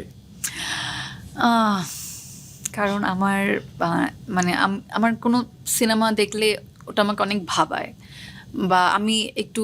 তুমি কি এরকম দর্শক যে একটা সিনেমা দেখলাম তারপর তুমি এটা নিয়ে স্টাডি করলে, গুগল করলে? হ্যাঁ, একদম। যেটা আমি যেটা আমার ভালো লাগে, মানে আমি তো অনেক সিনেমাই দেখি, সবগুলো আসলে মনে ধরে না। আমি এবার খুব মানে বেছে বেছে দেখি, কিন্তু আমার আরও সব দেখা উচিত, আমি আরও সব দেখবো, আমি এক্সপ্লোর করতে চাই অনেক ধরনের। আমি স্প্যানিশ সিনেমাও এখন দেখি, ইরানিয়ান সিনেমা বলি যদি বলি, আমি ইউরোপিয়ান অনেক সিনেমা দেখি। যেহেতু আমেরিকান সিনেমা ভালো লাগে, আমেরিকান সিরিজগুলো ভালো লাগে আমার কাছে, সিনেমাগুলোকে আমার কাছে অনেক মোর কমার্শিয়াল লাগে, ওগুলো দেখে আমি মানে আমার খুব একটা ফিলিংস কাজ করে না, বাট বডি দেখি, বিউটিফুল মাইনাস সোল। হ্যাঁ দেখি বুঝি এতটুকুই। কিন্তু আমার হচ্ছে ভালো লাগে যেটা, সেটা হচ্ছে যে একটু যেসব গল্পগুলোকে আমি বুঝবো, এটা আমাকে যেগুলো অনেক ডিপলি ভাবাবে এটা, তো ওগুলো দেখে আমি অবশ্যই সেই আর্টিস্টদের সার্চ করি, সে পিছনের গল্প সার্চ করি, বা এরকম ধরেন কোনো একটা স্পেসিফিক বিষয় নিয়ে সিনেমাটা করলে সেটার সে বিষয়ে জানতে চাই, তো এটা আমার ভালো লাগে। আর অভিনয় নিয়ে জাজ করি আমি অনেক, যে আচ্ছা মানে ভালো লাগলে শিখি যে ও এই মোমেন্টে এরকম একটা রিয়াকশন বা এরকম একটা মানে এরকম মোমেন্টও এরকমভাবে হ্যান্ডেল করেছে, তো এটা আমার কাছেও খুবই আমাকে শেখায়। সো ওই জন্য আমি মনে করি যে আমার খুব ইচ্ছা আছে ফিল্ম ক্রিটিক্স নিয়ে পড়ার। সো যদি কখনো সুযোগ হয় আমি এটা পড়তে চাই। ফিল্ম ক্রিটিক হবো কি হবো না জানি না, হও সাদিয়া হও, আমার মনে হয় তুমি ভালো করবে, কারণ তোমার ভেতরে সে নেকটা আছে, তোমার জানার ইচ্ছা আছে। তো আমিও যেহেতু ফিল্ম ক্রিটিসিজম করেছি বিভিন্ন সময়, তো আমার মনে হয় তুমি খুব ভালো করবে, হোপফুলি। এবং তোমার আরেকটা ব্যাপার ভালো লাগে যে তোমার ক্যারিয়ারের শুরুর দিকে তুমি এমন 3টা প্রজেক্ট পেয়েছিলে 2022 সালে। ফুলের নামে নাম, সেটা মিজানুর রহমান আরিয়ানের একদিকে, আরেকদিকে হচ্ছে শিহাব শাহিনের মায়া শালিক, সেখানে অপূর্ব ছিল। আবার গিয়াসউদ্দিন সেলিমের একটা ড্রিম প্রজেক্ট ছিল কাজল রেখা, এবং সেখানে তুমি কাজল রেখা ছিলে। তো একসাথে 3টা প্রজেক্ট, একটা নতুন অ্যাক্ট্রেস, নিজের ভিতর একটু ভার অনুভব করনি সে সময়? না, প্রথমত কাজল রেখা সবার আগে সাইন Sign করেছিলাম করে, 2021-এর শেষের দিকে, ডিসেম্বরের দিকে, নভেম্বর ডিসেম্বরের দিকে। তো ওটা শুরু করতে করতে হচ্ছে এপ্রিল মের দিকে শুরু করি, কিন্তু তার আগে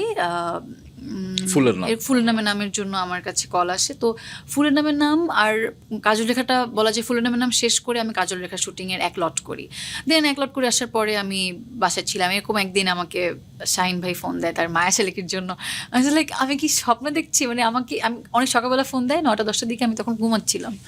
তো আমি তার ফোন পেয়ে আমার কাছে মনে হচ্ছিল কি মানে আসলে কি তাই উনি ওকে, আমি তার আগের 2 দিন আগে সিন্ডিকেট দেখা শেষ করি। সিন্ডিকেট দেখে আমার খুব ভালো লেগেছে, ওয়েব সিরিজ সিন্ডিকেট দেখে মনে করলাম যে এরকম ডিরেক্টর যদি আমাকে নিয়ে কাজ করতো, মানে এরকম যদি কোনো ভালো চরিত্র পেতাম, মানে যেখানে, কারণ তখন আমি নিজেকে ওভাবে দেখিনি, মানে একদম ফুল অন একটা কাজে, কারণ তখনও আমার ফুলের নামের নাম মানে একটা পর্যায়ে হিট করেছে, কারণ ও ফুলের নামের নামের পর আর কখনো ওরকম কাজ আসেনি। সো নিজেকে তাকে আরেকটু এক্সপ্লোর করতে চাই। ফুলের নামের নাম একটা রোম্যান্টিক কাজ ছিল, তো সিন্ডিকেট আরেক রকমের ছিল। তো আমি মনে করছিলাম যে এই ডিরেক্টর তো খুব ভালো, ওনার আমি এর আগে অনেক কাজ দেখেছি, যদি শিহাব শাহিন আমাকে নিয়ে একটা কাজ করতো তাহলে হয়তো বা ডিফারেন্ট আমাকে ক্যারেক্টার ভাবতো। 3-4 দিন বা 2-3 দিন আগে আমি ওনার সিন্ডিকেট দেখা শেষ করার পরে তার থেকে একটা কল পাওয়া, এটা আমার জন্য একটা মানে ভৌতিক ব্যাপার ছিল। সে যখন আমাকে ফোন দেয় বলে শিহাব শাহিন, যখন বলে আমি শিহাব শাহিন, সরি ভাইয়া জি, একদম এরকম আমি কিছুক্ষণ মানে থম খেয়ে বসেছিলাম। তখন সে বলে হ্যালো, জি ভাইয়া বলেন। জি আমি শুনতে পাচ্ছি। তখন বলে যে আমি একটা ওয়েব ফিল্ম বানাচ্ছি, সেটার জন্য আমি তোমার কাজ করতে চাই। সে তো খুবই রাফ করে কথা বলে, একদম স্ট্রেট কাট। আর আমি কাজ করতে চাই, এখন তোমার কাজল রেখার কি কোনো শুটিং টুটিং আছে? আমি সেপ্টেম্বরে শ্যুট করব, তুমি সেলিমের সাথে কথা বলো, দেখো যে কনফ্লিক্ট করে কিনা, তোমার সেপ্টেম্বরে কি শ্যুট শেষ আছে বা কি। আমি বললাম ভাই আমাকে একটু সময় দেন, আমি একটু কথা বলছি। সাথে সাথে আমি সেলিম ভাইয়ের অফিসে ফোন দিয়ে বলি ভাই আমার এরকম একটা প্রজেক্ট আসছে, আমার একটু এটা করতে হবে, আপনাকে আমাকে একটু এই সময় থেকে আমাকে শুটিংটা প্ল্যান করেন। বলে না এই সময় আমাদের শুটিং নাই, তুমি করতে পারো, দেখো। এরপর আমাকে শাহিন ভাই বলে যে প্রজেক্টটা লক করলাম, মিটিং করলাম, সো ডান। ওটা আমার জন্য খুব ভালো লাগলো যে আমি একটু নতুন একটা মানুষ, আমাকে এত বড় একটা প্রজেক্ট লক করছে। লক করার পরে আমি বললাম ভাই আমার তো আসলে গল্পটা জানতে হবে, আসলে কী গল্প। কারণ আমি ভাবছিলাম যে এর এত বড় একটা সিরিজ করেছে, এখানে তো অনেক চরিত্র, নিশ্চয়ই সে আমাকে নিয়ে একটা ওয়েব কাজ করবে বা ওয়েব ফিল্মে তো অনেক চরিত্র থাকে। তো আমি একজনের সাথে শেয়ারও করি এটা, যে আমাকে শিহাব শাহিন ফোন দিচ্ছে, আমি তো খুব এক্সাইটেড, এরকম একটা ওয়েব ফিল্মের জন্য আমাকে কী চরিত্র দিবে, আমি তো খুব এক্সাইটেড, আচ্ছা আমি কী ক্যারেক্টার করব। আমাকে তখন সে বলে যে হ্যাঁ এরকম তো অনেক চরিত্র তো লাগে, হয়তো বা দেখো হয়তো বা কোনো একটা সাইড ক্যারেক্টার। লাইক আমাকে এটা এত ডিমোটিভেট করে, আমি অনেক কষ্ট পাই, মানে ওইটা আমার মাথা থেকে আমি বের করতে পারছিলাম না।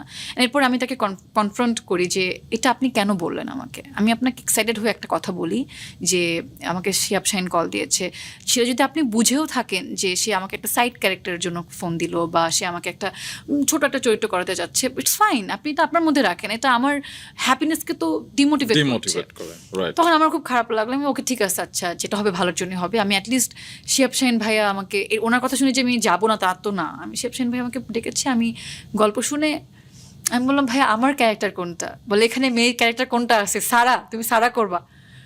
ও মাই গড, ভাইয়া ওকে ঠিক আছে। আসলে আমার মনে হয় যে স্বপ্ন একটু ডিপলি দেখতে জানতে, আমি দেখি নাই ভাই এই স্বপ্ন, মানে আমি জাস্ট আশা তুমি করেছিলাম। আশা করেছিলে, তুমি এত তীব্র আশা না, করেছিলে যে আমি এটা আশাই, মানে আমি এভাবে কখন আশা করিনি যে আমাকে নিয়ে এরকম একটা ফিল্ম বানানো হবে, মানে আমার একদম ক্যারিয়ারের শুরুর দিকে। এটা আমার জন্য একটা মানে সারপ্রাইজ, এটা আমার জন্য একটা মানে অন্যরকম। আমি শাহিন ভাইকে এটা প্রশ্ন করি যে ভাইয়া আপনি, আমি এভাবে জিজ্ঞেস করেছি ভাই আমি একটা প্রশ্ন করি, কিছু মনে করেন না, আপনারা কেন এত বড় প্রজেক্টে অপূর্ব ভাইয়ের বিপরীতে একটা ওয়েব ফিল্মে আমাকে কেন কাস্টিং করছেন? বিকজ আমার কাছে জিজ্ঞেস করে আমি করছি, কারণ আমার কাছে এটা মানে আমি বিশ্বাস করতে পারছিলাম না। সে তখন আমাকে বলেছে যে তোমার কথা আমাকে আমার রাইটার ইনসিস্ট করেছে তোমার একটা কাজ দেখার জন্য, ফুলের নামে নাম ডক্টর জাহান সুলতানা আপু। তো আমি তখন তাকে জিজ্ঞেস করি যে রাইটার কে, বলে ডক্টর জাহান সুলতানা। তো ওনারা বেসিক্যালি 20 সাল থেকে এই মায়াশালিক লেখে, তখন অন্য আর্টিস্ট নিয়ে প্ল্যান ছিল, বাট আস্তে আস্তে যখন ক্যারেক্টার ডেভেলপড হয় তখন তো একটা ক্যারেক্টারের, আমার ক্যারেক্টারটা দাঁড়ায় একটা টিনেজ একটা মেয়ে, এটা আমার ক্যারেক্টার দাঁড়ায়। তো এরকম টিনেজ মেয়ে কোথায় পাবে? তখন তারা আমার ফুলের নামের নাম দেখে, অ্যান্ড রাইটার ডক্টর জাহান সুলতান আপু সে তখন দেখে বলে যে আচ্ছা এটা তো আমাদের সারা, তারপর হচ্ছে ভাইয়াকে বলে দেন আমাকে কাস্ট করে। তো আমরা তো অনেকক্ষণ ভালো ভালো কথা বললাম, এখন খারাপ কথা বলবো। আমরা একটু বিতর্কে চলে আসবো। তোমাকে নিয়ে কিছু বিতর্ক তো আছে এবং অনেক সাংবাদিক তোমাকে পছন্দ করে না, এবং আমি রিসেন্ট কয়েকটা ইভেন্টে দেখেছি যে তুমি সবাই কথা বলছে, সবার বায়ার্স নেওয়া হচ্ছে, কিন্তু তোমার বায়ার্সটা তারা নিচ্ছে না আর কি। তো এই অবস্থার কি একটু পরিবর্তন হয়েছে রিসেন্টলি? না, মানে আমি যদি বলি এটা ভুল যে আমার বাইটস নিচ্ছে না। আমার কিন্তু এনাফ অনেক অনেক প্রমোশন হয়েছে আমার পুরো ফিল্ম সিরিজে, আমি অনেক ইন্টারভিউ দিয়েছি, আমি প্রত্যেকটা চ্যানেলে গিয়ে ইন্টারভিউ দিয়েছি, ইভেন যত ইভেন্টে গিয়েছি। হয়তো স্পেসিফিক 1-2 জন 3-4 জনের আমাকে পার্সোনালি পছন্দ নাই হতে পারে, কিন্তু আরো তো মানে সাংবাদিক ইন্ডাস্ট্রি তো এতটুকু না, হ্যাঁ। তো 1-2 জন যদি তারা আমাকে পার্সোনালি না পছন্দ করে যদি আমার ইন্টারভিউ না নেক, এখন আমার জন্য তো আরো 10 জন সাংবাদিক আছে, তারা আমাকে ইন্টারভিউ করবে, তাদের সাথে আমি কথা বলবো। তোমার কি মনে হয় তুমি সাংবাদিক বান্ধব একজন তারকা? যে সাংবাদিক বান্ধব কি জানি না ভাইয়া, আমি ফ্রেন্ডলি, আমাকে কথা মানে আমি এত মানে যখন প্রশ্ন করে আমি এত কাউকে অ্যাভয়েডও করি না যে না এটা করবেন ওটা করবেন না। আমাকে প্রশ্ন করে আমি আমার মতো কীভাবে হ্যান্ডেল করবো, এটা ওনাদের কাজ প্রশ্ন করা, আমাদের কাজ উত্তর দেওয়া, আমরা কীভাবে উত্তর দেবো সেটা আমাদের ব্যাপার। আমি কোনো রকমের এদের সাথে যে মানে অবান্ধব কিছু করি না। সো আমি সাংবাদিক বান্ধব, মানে যদি বলি শুধু সাংবাদিক বান্ধব না, আমি আসলে যেখানে যাই সেই জায়গাটার মতো করেই নিজেকে রাখার চেষ্টা করি। তবে তোমাদেরকে তো অনেক কিছু ফেসও করতে হয়, যেমন কয়েকদিন আগে আমি দেখলাম যে একটা কি বলবো টেলিভিশন চ্যানেলে পোর্টালে তোমার ছবি দিয়ে একটা নিউজ করেছে যে লাশ গুম নিয়ে যা বললেন সাদিয়া আয়মান, তো ভেতরে কিন্তু এরকম কিছু ছিল না আর কি। এটা ওই যে অনেক ক্লিক বেটের জন্য অনেকে ভাবে যে একটু নেগেটিভ নিউজ করলে এগুলো কি এফেক্ট করে না তোমাকে? এফেক্ট তো করে বলতে, যেমন আমি জানি যে এটা এখন শুধু আমি না, দর্শক দেশ দুনিয়া সবাই জানে যে এটাই এখন একটা মানে ট্রেন্ড হয়ে গেছে যে মানে অনেক কিছু সবাইকে আমি বলবো না, অনেক সাংবাদিক আছে যে একটা নিউজকে সত্যতা যাচাই বাছাই করে আমাকে ফোন দিয়ে তারপর সেটা নিয়ে নিউজ করবে, এটা অনেকে আছে। আবার অনেক আছে যে যারা কোনো একটা লেখা পেলো তাদের মন গড়া একটা হেডলাইন দিয়ে দিল জাস্ট ফর ক্লিক বেট। আসলে এখন আমি এরকম অনেক সিচুয়েশনে গিয়েছি যেখানে আমাকে খারাপভাবে প্রেজেন্ট করতে চেয়েছে, কিন্তু তারা এটাতে সফল হয়নি, কারণ আমার দর্শকের অনেক অনেক ভালোবাসা আমি পেয়েছি। আমার দর্শক আমাকে যেভাবে সাপোর্ট করে এরকম সিচুয়েশনগুলোতে, তখন আমি আসলে আমার মনে হয় যে আসলে আমি কাজ তো করি দর্শকের জন্য, দর্শকরাই আসলে আমার মানে কাজকে এগিয়ে নিয়ে যাবে। যদি আমি আমার উৎসবের কথা বলি, উৎসবে দেখা গেলো প্রথম যখন অ্যানাউন্সমেন্টে বা আমার একটু কম ইন্টারভিউ নেওয়া হচ্ছিল, উপস্থিতি আমি সব জায়গায় যাচ্ছিলাম, বাট আমার একটু কম আমাকে প্রেজেন্ট করছিল। এটা হয়তো বা কেউ ইচ্ছা করে বা কারো ওই যে বললো না পার্সোনাল অপছন্দর জায়গাতে হয়তো বা আমি আছি। আমি একজন আর্টিস্ট, আমি মানে এত মানুষকে আমি প্লিজ করতে পারবো না। আমি আমার একটা কাজ দেখে আজকে আপনার ভালো লাগবে, অমুকের ভালো লাগবে না, সেটাতে আমি যতই ভালো অভিনয় করি না কেন, যতই আমি ভালো মানুষ হই না কেন, এক একজনের এক এক রকমের পছন্দ আছে। আমারও যেমন সবাইকে ভালো লাগে না, সবারও আমাকে ভালো লাগতে হবে কোনো কথা নেই। তো ফাইন, এখন আমাকে নিয়ে অনেকেই নিউজ করেনি, আমাকে নিয়ে অনেকেই তারা আমার ইন্টারভিউ নিয়ে প্রকাশ করেনি, যেখানে দেখা গেলো অনেক আমার সিনেমাতে অনেক চরিত্র ছিল, তো অনেক চরিত্র নিয়েই করছে বা অনেক অন্য আরেকজনকে নায়িকা হিসেবে উপস্থাপন করছে আমাকে না করে।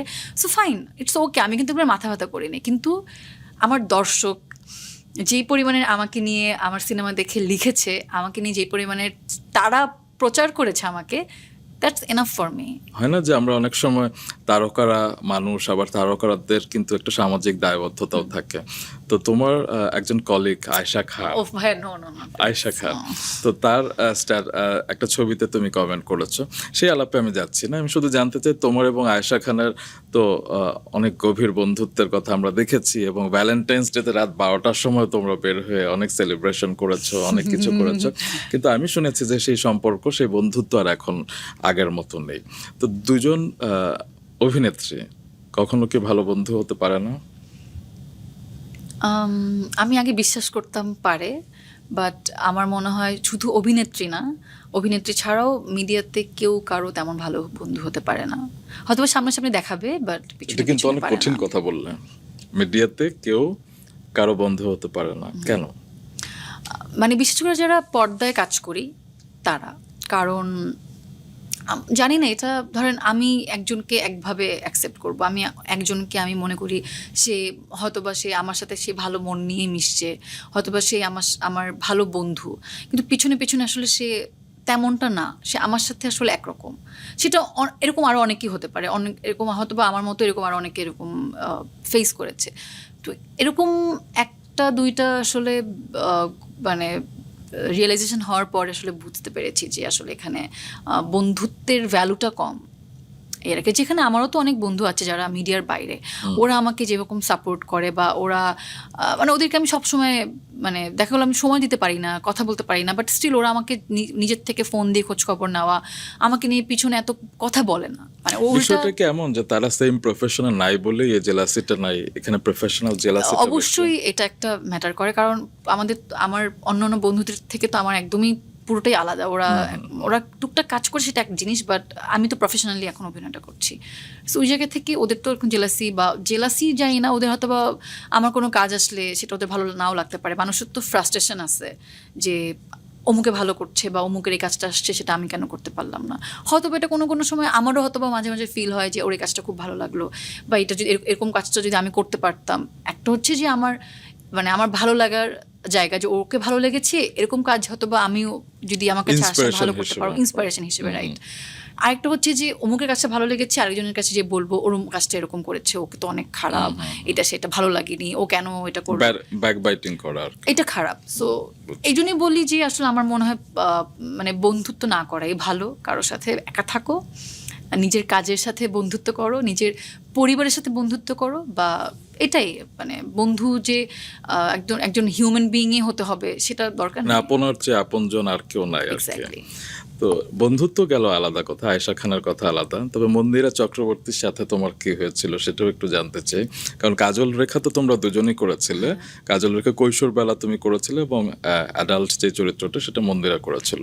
তো তোমাকে নিয়ে তোমাকে নিয়ে অনেক সময় আমি মন্দিরের স্ট্যাটাসের মাধ্যমে বুঝতে পারি যে তোমাদের সম্পর্ক আসলে কখনো ভালো ছিল না, আসলে কি? আচ্ছা, তার আগে আমি আগের প্রশ্নটা বলি যে আপনি আয়েশার কথা বলেছেন যে ওর সাথে আমার, যে কারণ ওই উত্তরটা না দিয়ে আমি অন্য অনেক কথা বলেছি, কারণ আপনি একসাথে দুটো প্রশ্ন করেছিলেন, ওইটা ক্লিয়ার করি, কারণ অনেকে এটা নিয়ে কনফিউশনে থাকবে। আপনার প্রথম প্রশ্ন ছিল যে আয়েশার সাথে আমার এখন আর আগের তেমন আর দেখা যায় না কেন। ও প্রচণ্ড কাজে ব্যস্ত, প্রচণ্ড শ্যুট করে, আমিও কাজে ব্যস্ত থাকি, সো আমাদের ওই টাইমিংটা আর হয় না। আমাদের এখনও কোনো ইভেন্টে গেলে দেখা হয় বা মাঝে মাঝে টেক্সটে কথা হয়, বা ওই যে ছবিতে একজন একজনকে লাইক দিচ্ছি বা কমেন্টে একটা কথা হলো এরকম আর কি। এছাড়া আমাদের ওই আগের মতো দেখা করা আলাদাভাবে ওই সময়টা হয় না। ও আগের থেকে প্রচণ্ড ব্যস্ত এই আর কি। সো ওই জন্য একটা রিজন। আবার হচ্ছে যে মানে কথার গ্যাপ থাকে না, কমিউনিকেশন ইজ দ্য কি। সো কমিউনিকেশন না হতে হতে হতে একটু তো গ্যাপ হচ্ছে। আবার যেমন এটা আয়েশাও বিশ্বাস করে, আমিও এটা বিশ্বাস করি যে আমাদের যদি আমরা আবার একসাথে যদি আড্ডায় বসি বা দেখা হয়, আমাদের আবার সে আগের মতোই গল্প হবে। হয়তো বা সেখানে কিছুটা বাউন্ডারিজ থাকবে বা কিছুটা হয়তো বা একদম ওই ফ্রেন্ড ব্যাপারটা কাজ করবে না, কারণ গ্যাপ হয়ে গেছে। লাইফ বোধ হয় এটাই, আপস এন্ড ডাউনস। হ্যাঁ, এটাই। আর ওকে, এখন মন্দিরের কথা বলে, মন্দিরা চক্রবর্তী তো আমার কো-আর্টিস্ট, আমরা একসাথে সিনেমায় কাজ করেছি কাজল রেখাতে। That's it. এভাবেই আমি ওকে চিনি। মানে ওর সাথে আমার কখনোই কোনো পার্সোনাল সম্পর্ক ছিল না, ঝামেলাও ছিল না। ওর সাথে আমার কোনো পার্সোনাল সম্পর্ক, পার্সোনাল কখনো কথাবার্তা বা ওর সাথে আমার জাস্ট একবার কথা হয়েছিল যে প্রমোশনে ও কি পড়বে এটা নিয়ে, যে তুমি কি পড়ছো কাজল রেখা প্রমোশনে, এছাড়া ওর সাথে আমার কখনো কোনো মানে কমিউনিকেশন, কনভারসেশন কখনোই হয়নি। এখন আমার কোনো ভালো সিচুয়েশন বা খারাপ সিচুয়েশনে ও সেটাকে কীভাবে রিয়্যাক্ট করছে সেটা হচ্ছে ওর মানে সমস্যা, বা এটা ওর ভালো লাগা না ভালো লাগার জায়গা থেকে ও সেটা রিপ্রেজেন্ট করছে, সেটা আপনারা দেখেছেন। কিন্তু আমার জায়গা থেকে নিশ্চয়ই আপনি কখনো বা কেউই কখনো কাউকে নিয়ে এরকমভাবে কথা বলতে দেখেননি বা দেখবেনও না, বিকজ ওর সাথে আমার কোনো সম্পর্কই নেই। তবে তোমার যারা ফ্যান তারা কিন্তু একটা বিষয়ে খুব অভিমান করে তোমার উপরে। কি সেটি হচ্ছে, বলবো শুনি?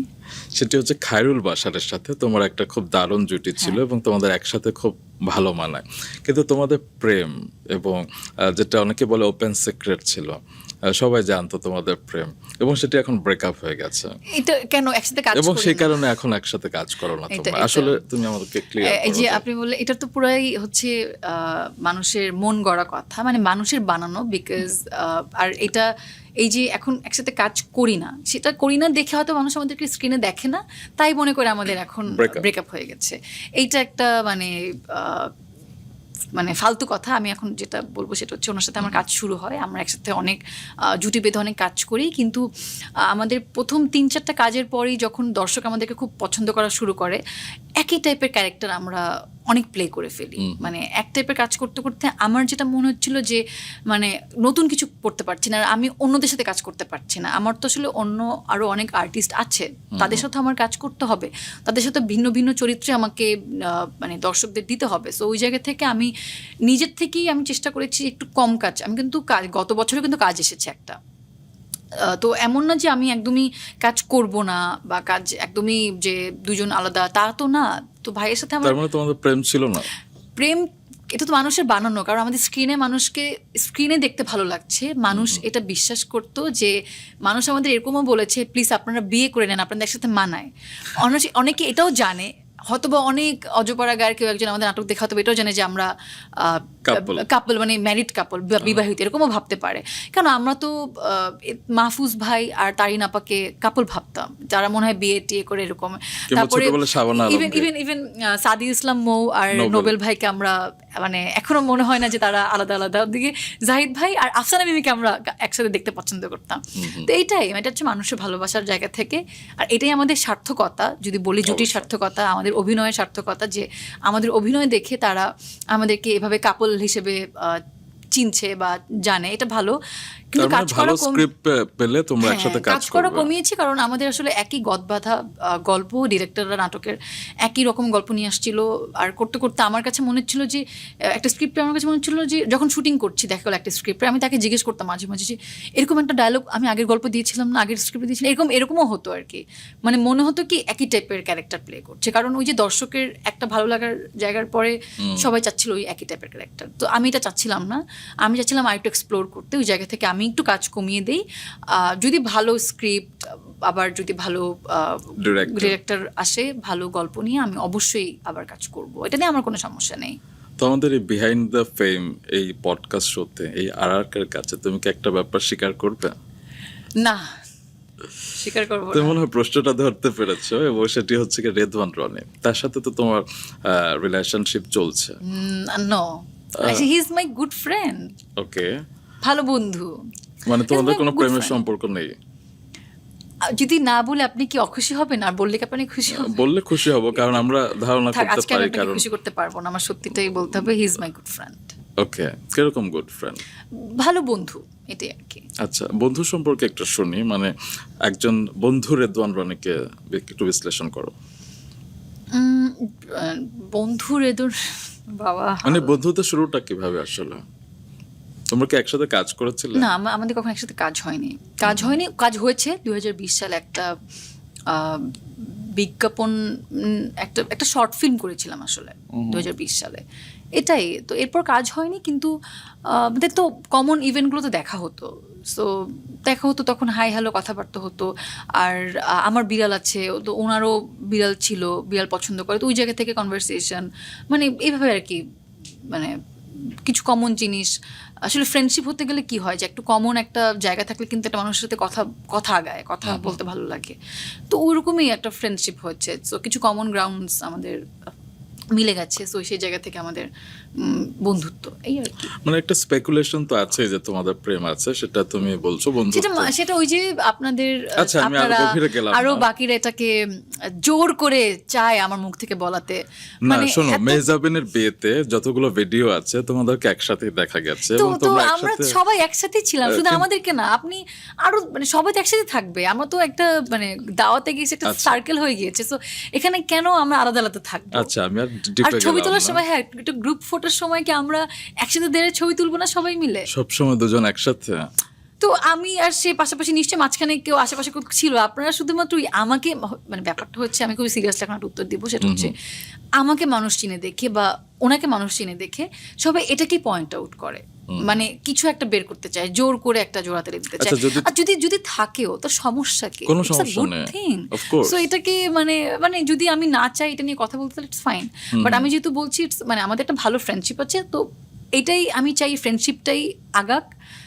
সামনে কি হবে না হবে আমি জানি না, বাট মানে we are very good friend, of course. এবং আমিও চাই যে তোমার খুব শিগগিরই, আমি চাই না, মানে তুমি খুব শিগগিরই, তুমি যেটা বলছো যে 30-এর মধ্যে তুমি সেটেল ডাউন করো, সেটা অন্য কারোর সাথে হতে পারে, অন্য কারোর সাথেও হতে পারে। তবে আমি শুনেছি তোমার বাসার মানুষ নাকি জামাইয়ের জন্য এবং শ্বশুর বাড়ির জন্য, বিশেষ করে আন্টি চাদর তৈরি করে রেখেছে। ভাইয়া এত এত এত কিছু জানেন আপনি? হ্যাঁ, এটা আমি একটা ইন্টারভিউতে বলেছিলাম। আমার আম্মু সেলাই খুব ভালো করতো, এখন চর্চা করে না। বিয়ের আগে বোধহয় আমার আম্মু একটু। বিয়ের আগে খুব ভালো। আমার আম্মুর অনেক কাঁথা আছে, অনেক বিছানা চাদর আছে যেগুলো নিজের হাতে সেলাই করা। আম্মুগুলো খুব যত্নে রেখে দিয়েছে, যে যখন আমার বড় ভাইয়ের বিয়ে হয়, যখন ভাবি বাসায় আসে, তখন আমার আম্মু ওই তার একটা বিছানা চাদর এরকম বিছিয়ে দিয়েছে, কারণ এটা তার খুব শখের, নিজের হাতে বানানো। তো আমার আম্মু এটাও চায় যে যখন আমার বিয়ে হবে তখন আমার হাজব্যান্ড বা আমার শ্বশুরবাড়ির ফ্যামিলিকে এরকম একটা বিছানা চাদর দিবে, যারা একসাথে একদিন যাবে আমাদের বাড়িতে, ওখানে থাকবে। এই আমার মায়েদের কিন্তু কিছু ব্যাপার থাকে যে কিছু জিনিস রেখে দেয়, সেটা শুধু চাদরটা আমার দেন আম্মু না। আমার জামা কাপড়, ছোটবেলা জামা কাপড় রেখে দিয়েছে এখন। সেটা কাকে দেবে তোমার বাচ্চাদের? না, আমার আম্মু জানি না কাকে দিবে, এখন আছে হয়তোবা আমার মানে ছোট, আমার বড় মামার 3টা বাচ্চা আছে, একদম কিউট কিউট। তো মাঝে মাঝে কিছু জামা কাপড় ওদেরকে দেয়, কারণ আমার আম্মুর কাছে ওগুলো খুব স্পেশাল আমার জামা কাপড়, তো ওদেরকে দেয়, আবার বলে যে যত্ন করে রেখে দিও। যখন একটাকে বোধহয় তুমি পুতুল বলে ডাকো। পুতুল বইটাকে আমার বোনের, আমার খালাতো বোনের মেয়েকে, তো আমার আম্মু ওদেরকে দেয়, দিয়ে আবার মামিকেও বলেছে যে এটা রেখে দিই যত্ন করে, যখন ওরা বড় হয়ে যাবে এটা কাউকে দিব না, রেখে আবার আমাকে দিয়ে দিবা। মানে আমার আম্মুর কাছে স্পেশাল যে এই কাপড়গুলা হয়তো বা আমার বাচ্চা হলো, আমার আম্মু যদি মেয়েবাবু হয় ইনশাল্লাহ, তাহলে আমার আম্মু ওদেরকেও দিবেন। আচ্ছা, তোমার বিয়ে কার সাথে হচ্ছে সেটা না হয় এখন আমরা জানতে পারছি না, আমি কিভাবে প্রেডিকশন করবো, আমরা তো অ্যাস্ট্রোলজার না। ওকে, বাট বিয়ে নিয়ে তোমার প্ল্যান কি? তুমি কি ডেস্টিনেশন ওয়েডিং করতে চাও? মানে তোমার জানি না, বিয়েতে যেটা আমার ফ্যামিলি ডিসাইড করবে। তোমার কোনো ড্রিম নেই? হয় না, আমি শুনেছি যে মেয়েদের ছোটবেলা থেকে একটা ড্রিম থাকে যে সে এরকম ভাবে বিয়ে করবে। সব আস্তে আস্তে চেঞ্জ হতে থাকে। ছোটবেলায় আমার রাইট নাও কি ড্রিম আছে তোমার? আমার কি মানে ছোট পরিসরে, কোন ঝামেলা যেটি না, একদম যেখানে আমার আব্বু আম্মু will be the most happiest person, দুই ফ্যামিলি খুব মানে খুশি থাকবে, they will be the happiest, এরকম চাই আমি। আর ছোট যাই না কোথায় হবে কি হবে, মানে আমার আসলে এত এখন এগুলো নিয়ে না আমি এখন ভাবিনি যে ডেস্টিনেশন করবো। ডেস্টিনেশন না গেলে হয়তো বা বাংলাদেশে অনেক বড় করে করব, ছোট করেও করতে পারি, নট শিওর, যেটা সেটা আমার মানে মন মানসিকতা। যাই হোক, দাওয়াত দিও। অবশ্যই তোমাকে আমরা দোয়া করতে আসবো, এবং তুমি অবশ্যই ভালো থাকবে, সুখে থাকবে। কারণ তুমি কিন্তু শুধু তোমার সারাউন্ডিং এর মানুষদের মাঝেই তোমার আলোটা বেলাও না, তুমি এমনও আছে, আমি শুনেছি যে একবার এক মামা, মানে হয় না রাস্তাঘাটে বিক্রি করে চিংড়ি মাছ, এবং তার কাছ থেকে তুমি 600 টাকা দিয়ে 1 কেজি চিংড়ি মাছ কিনেছিলে। না, এবং 900 টাকা চিংড়ি মাছের দাম ছিল, তুমি উনি 600 টাকা রেখেছে, আর দিয়েছিলে। 300 টাকা উনি আমাকে বলেছে আপনি পরে দিয়ে। এবং সেটা তুমি 2 মাস পরে দিয়েছিলে, কারণ 1-1.5 মাস পরে দিয়েছে, কারণ আমি তাকে বলেছি যে মামা আমার কিন্তু আর এখানে আসা হবে না, আমার টানার সামনে কাজ আছে, আমি যখনই আসবো তখন দিব আপনাকে, কিন্তু আপনি এটা মানে আবার ভাইবেন না যে আমি আর আসবো না এরকম। এবং তো উনি আমার বলেছে আপনি নিয়ে যান মামা, আপনার সাথে আমার এত নেই, আপনি নিয়ে যান, আপনি না দিলেও সমস্যা নাই, দোয়া করেন। আমার সবচেয়ে যেটা ভালো লেগেছে যে তুমি সে একটা জিনিস চেয়েছিল তোমার কাছে, এবং সেটি হচ্ছে গিয়ে তার বউয়ের জন্য গলার মালা আর হচ্ছে আচার। আচার, এবং তুমি কক্সবাজার থেকে তার জন্য সেটা নিয়ে এসেছিলে। বাহ, এটা আমার কাছে আমারও ভালো লাগে, কারণ উনি আমাকে বিশ্বাস করে, মানে 300 টাকা তো ওনাদের জন্য অনেক কিছু, তো আমাকে এটা দিয়েছে বিশ্বাস করে, আবার বলেছে যে আপনি না দিলেও সমস্যা নেই, না আসলেও সমস্যা নাই, দোয়া করেন। এটা তো আমার জন্য অনেক বড় পাওয়া। উনি কি জানে তুমি অ্যাক্টিং করো? আমি জানি না, আমি তো ওনাকে জিজ্ঞেস করিনি যে আপনি আমাকে চিনেছেন নাকি, হয়তো বা জানে দেখি হয়তো বা এটা করেছে, বা না জানলেও যদি এটা করে থাকে তাহলে তো আরো অনেক বড় কিছু। এটাই অবশ্যই। আর কি। তুমি কি নিজ হাতে, আমি শুনেছি যে কাঁচা বাজারে যাও এবং তোমার কিছু দোকান আছে ফিক্স, যে মাছ, মাংস, সবজি, এবং তারা তোমাকে চেনে। তুমি কেমন এনজয় করো কাঁচা বাজার? আমি চেষ্টা করি মাঝে মাঝে, মানে সব সময় হয় না এটা, হয়তো মাসে একবার বা 3-4 মাসে একবার এরকম আমার যাওয়া হয়। আমি বাজারে যাই, গিয়ে আমি সবজি দেখে দেখে কিন্তু খুব এনজয় করি। মানে সবজি হচ্ছে কেউ কিনে নিয়ে আসলে আমার ওটা কেমন যেন মনে হয় যে ঠিক মতো এনেছে, মানে আমি নিজে মানে তুমি বাজারে বোঝো যাবো। এগুলা? হ্যাঁ, আমি বুঝি। মানে ওই যে আমি দেখতাম তো আমার আব্বু সবজি কিনতো, তো আমার আম্মু বলতো যে এটা না এরকম ভালো, তো এগুলো আমি এখন আস্তে আস্তে আরো মানে যত বাজার করছি দেখা গেলো কোনো একটা কিছু কিনলাম, জিনিসটা ভালো হয় না, তার মানে বুঝতে পেরেছি যে ওইটা একবার না better তুমি তোমার মায়ের জন্য লতির মুঠা এবং শাক কিনেছিলে? একবার ঘুরতে গিয়েছিলাম ফ্রেন্ডরা মিলে, তো একটু দেরি হয়েছে আসতে বাসায়, তো এখন দেরি হয়েছে 20-30 মিনিট, তো ভাবলাম আল্লাহ আম্মু যদি রাগ করে, তো দেখি বাসার রোডের সামনে এরকম লতি, তারপর হচ্ছে কলমি শাক, অনেক কিছু নিয়ে বসে আছে, তো আমার কাছে 10 টাকা মনে হয় ছিল, আমি 10 টাকা দিয়ে এক মুঠা লতির কিনি, কচুর লতি কিনি। তো জানি আমার আম্মুর চিংড়ি দিয়ে কচুলতি খুব পছন্দ, তো ওইটা কিনে নিয়ে যাই। আর আমার আম্মু দিন এত খুশি হয়, আমার ওই প্রথম আমি আমার বাসার জন্য একটা কিছু কিনি সবজি, তো আম্মু সবাইকে ফোন দিয়ে বলে আজকে সাদিয়া বাজার করেছে, আজকে সাদিয়া মানে বাজার করেছে মানে কচুলতি কিনেছি। কিন্তু আমার আব্বুকে বলে দেখছো মেয়ে কি কত ভালো কচুলতি কিনছে, তোমারটা তো ভালো হয় না, ও জীবনের প্রথম কিনছে তাও ভালো কিনছে। এইটা আর কি। তো আমার খুব ভালো লাগে বাজার করতে। আমার কিছু ফিক্স দোকান আছে, মানে ওইসব দোকান থেকে আমি কিনি। সুপার শপ থেকে তো আসলে সবকিছু ভালো পাওয়া যায় না, কাঁচা বাজারটা আমি চেষ্টা করি। তোমার পেটের জন্য বোধহয় কেন? ওর জন্য তো, ওদের জন্য তো আমার মাংস লাগেই সবসময় কিনতে, তো দেখা গেলো একটা দোকান থেকে কিনি, ওই দোকানের কোনো মামার ব্যবহার খুব ভালো লাগলো, তো আমি আবার আমার ড্রাইভারের সাথে পরিচয় করাই দিই যে উনি হচ্ছে অমুক মামা, উনি আসলেই বুঝবেন আমি পাঠাইছি, তো আমাকে ওভাবে এভাবে মাংস দিয়ে দেবেন। তো আমার ড্রাইভার যে বলে যে আমাকে উনি পাঠাইছে, চিনে ফেলে তারপর দিয়ে দেয় এই আর কি। তো যেটা বলছিলে যে মায়ের জন্য তুমি বাজার করেছিলে 10 টাকা দিয়ে, এবং তোমার প্রথম রান্নাও আমি শুনেছি যে মায়ের জন্য করা, এবং লাউ দিয়ে দেশি মুরগি। হ্যাঁ, সেই এক্সপেরিয়েন্সটা কেমন ছিল? আমার আম্মু ওই সময় হাসপাতালে ছিল, একটা মানে আম্মু একটা সার্জারি হয়েছিল এজন্য। বরিশালে?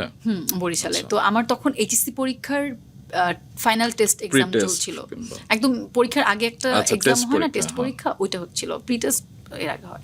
সো টেস্ট পরীক্ষাতে আমি মানে প্রিপারেশন নিচ্ছিলাম, আমি যাবো পরীক্ষা দিতে, ধরেন 2টার সময় পরীক্ষা, 1টার সময় পরীক্ষা ছিল এরকম সময়।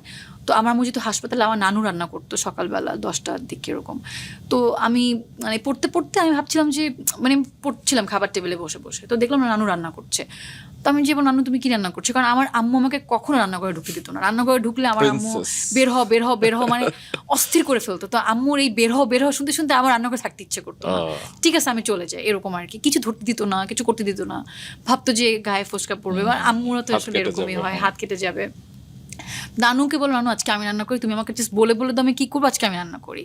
তো নানু হচ্ছে ওই দিন আমাকে বললো যে এটাটা দাও, পেঁয়াজ দিলাম, তারপরে মশলা দিলাম, তারপরে মাংসটাকে কিছুক্ষণ কষালাম, তারপরে লাউ দিলাম, মানে নানু আমাকে বলেছে আমি ওইভাবে রান্না করে করে দিলাম। এরপরে হচ্ছে মানে আমাকে বলেছে তুমি তোমার পরিমাণ মতো দাও, আমি আমার মতো পরিমাণ বুঝাচ্ছি, এতটুকু মুরগির সাথে কতটুকু দিতে হবে, বা এতটুকু তরকারির সাথে কতটুকু হলুদ মরিচ দিতে হয়, তো তখন মানে চোখের আন্দাজে করে পরে আমি বলেছি যে আম্মুকে বলবা না যেটা আমি রান্না করছি, কারণ যদি খারাপ হয় তাহলে মানে তারা তো ভালো হবে না ব্যাপারটা, সো বলবা যে এই যে খাবার কিছু বলবো না।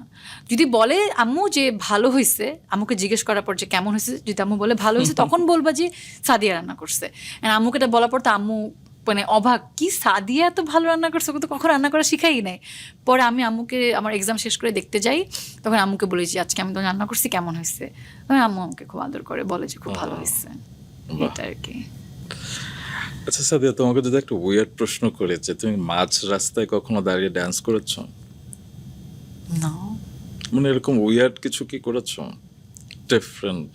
বন্ধুদের সাথে তো অনেক কিছুই আমরা হয় না যে যুক্তির বাইরে গিয়ে অনেক কিছুই করি। মাঝ রাস্তায় উইয়ার্ড ড্যান্স করে না। আমরা এরকম একটা ফ্রেন্ড গ্রুপ মিলে 2021-20 লকডাউনের আগে আমরা সেন্ট মার্টিনে ঘুরতে যাই। ওইবার ওই দিন হচ্ছে মাঝরাতে অনেক 2-3টা বাজে বন্ধুরা মিলে রাস্তায় রাস্তায় হাঁটছিলাম। আর হচ্ছে আমাকে ওরা ডেয়ার দিয়েছিল যে তুই ছেলে গলায় এই দোকান থেকে এটা কিনবি। ওকে। আর তখন তো আমাকে কেউ চিনে না, মানে যাবো কিনবো, তো খুব মজার ব্যাপার। তো আমি ছেলেবেলা গিয়ে গিয়ে কথা বলতাম, মজার লেগেছিল। শুনি একটু আমরা কি না না না না, এখন আমি ছেলেবেলায় কথা বলবো না, ওটা কি ভুলে গেছি ভাই, ওইটা এখন আমরা না বলি।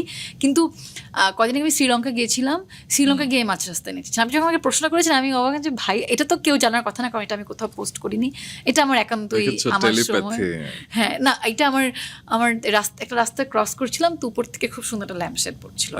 তো আমি মোবাইলটাকে দূরে রেখে এদিকে ওই যে খাম্বার সাথে দিয়ে তারপর আমি এক একটু জাস্ট নিজেকে একটু মানে ফিল্মের একটা মেইন ক্যারেক্টার ভেবে, তো এটা লালা ল্যান্ডের মতো। হ্যাঁ, লালা ল্যান্ডের মতো। হ্যাঁ, ওয়াও।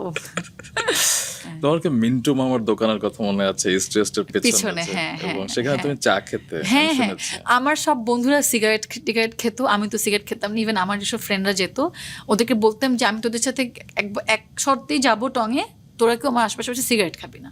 ওরাও খুবই ভালো ছিল যে আচ্ছা ও পছন্দ করে না, তাই ওরা দূরে একটু খেয়ে আসতো। আমি কি করতাম, একটা দুধ চা নিতাম, আর বনরুটি পাওয়া যেত না, বনরুটি খেতাম। বনরুটি দিয়ে দুধ চা ভিজায় খেতাম। এটা আমার জন্য একটা অনেক মজার খাবার ছিল। ভাত খেতে এবং ডিম ভুনা দিয়ে সেখানে একটা হোটেল, ওইটার একদম ওইটার পাশে একটা চিকন করে এরকম একটা হোটেল আছে, একটু বাঁকা, ওখানে এরকম ডিম ভুনা ভাত পাওয়া যেত, আমরা বন্ধুরা মিলে খেতাম।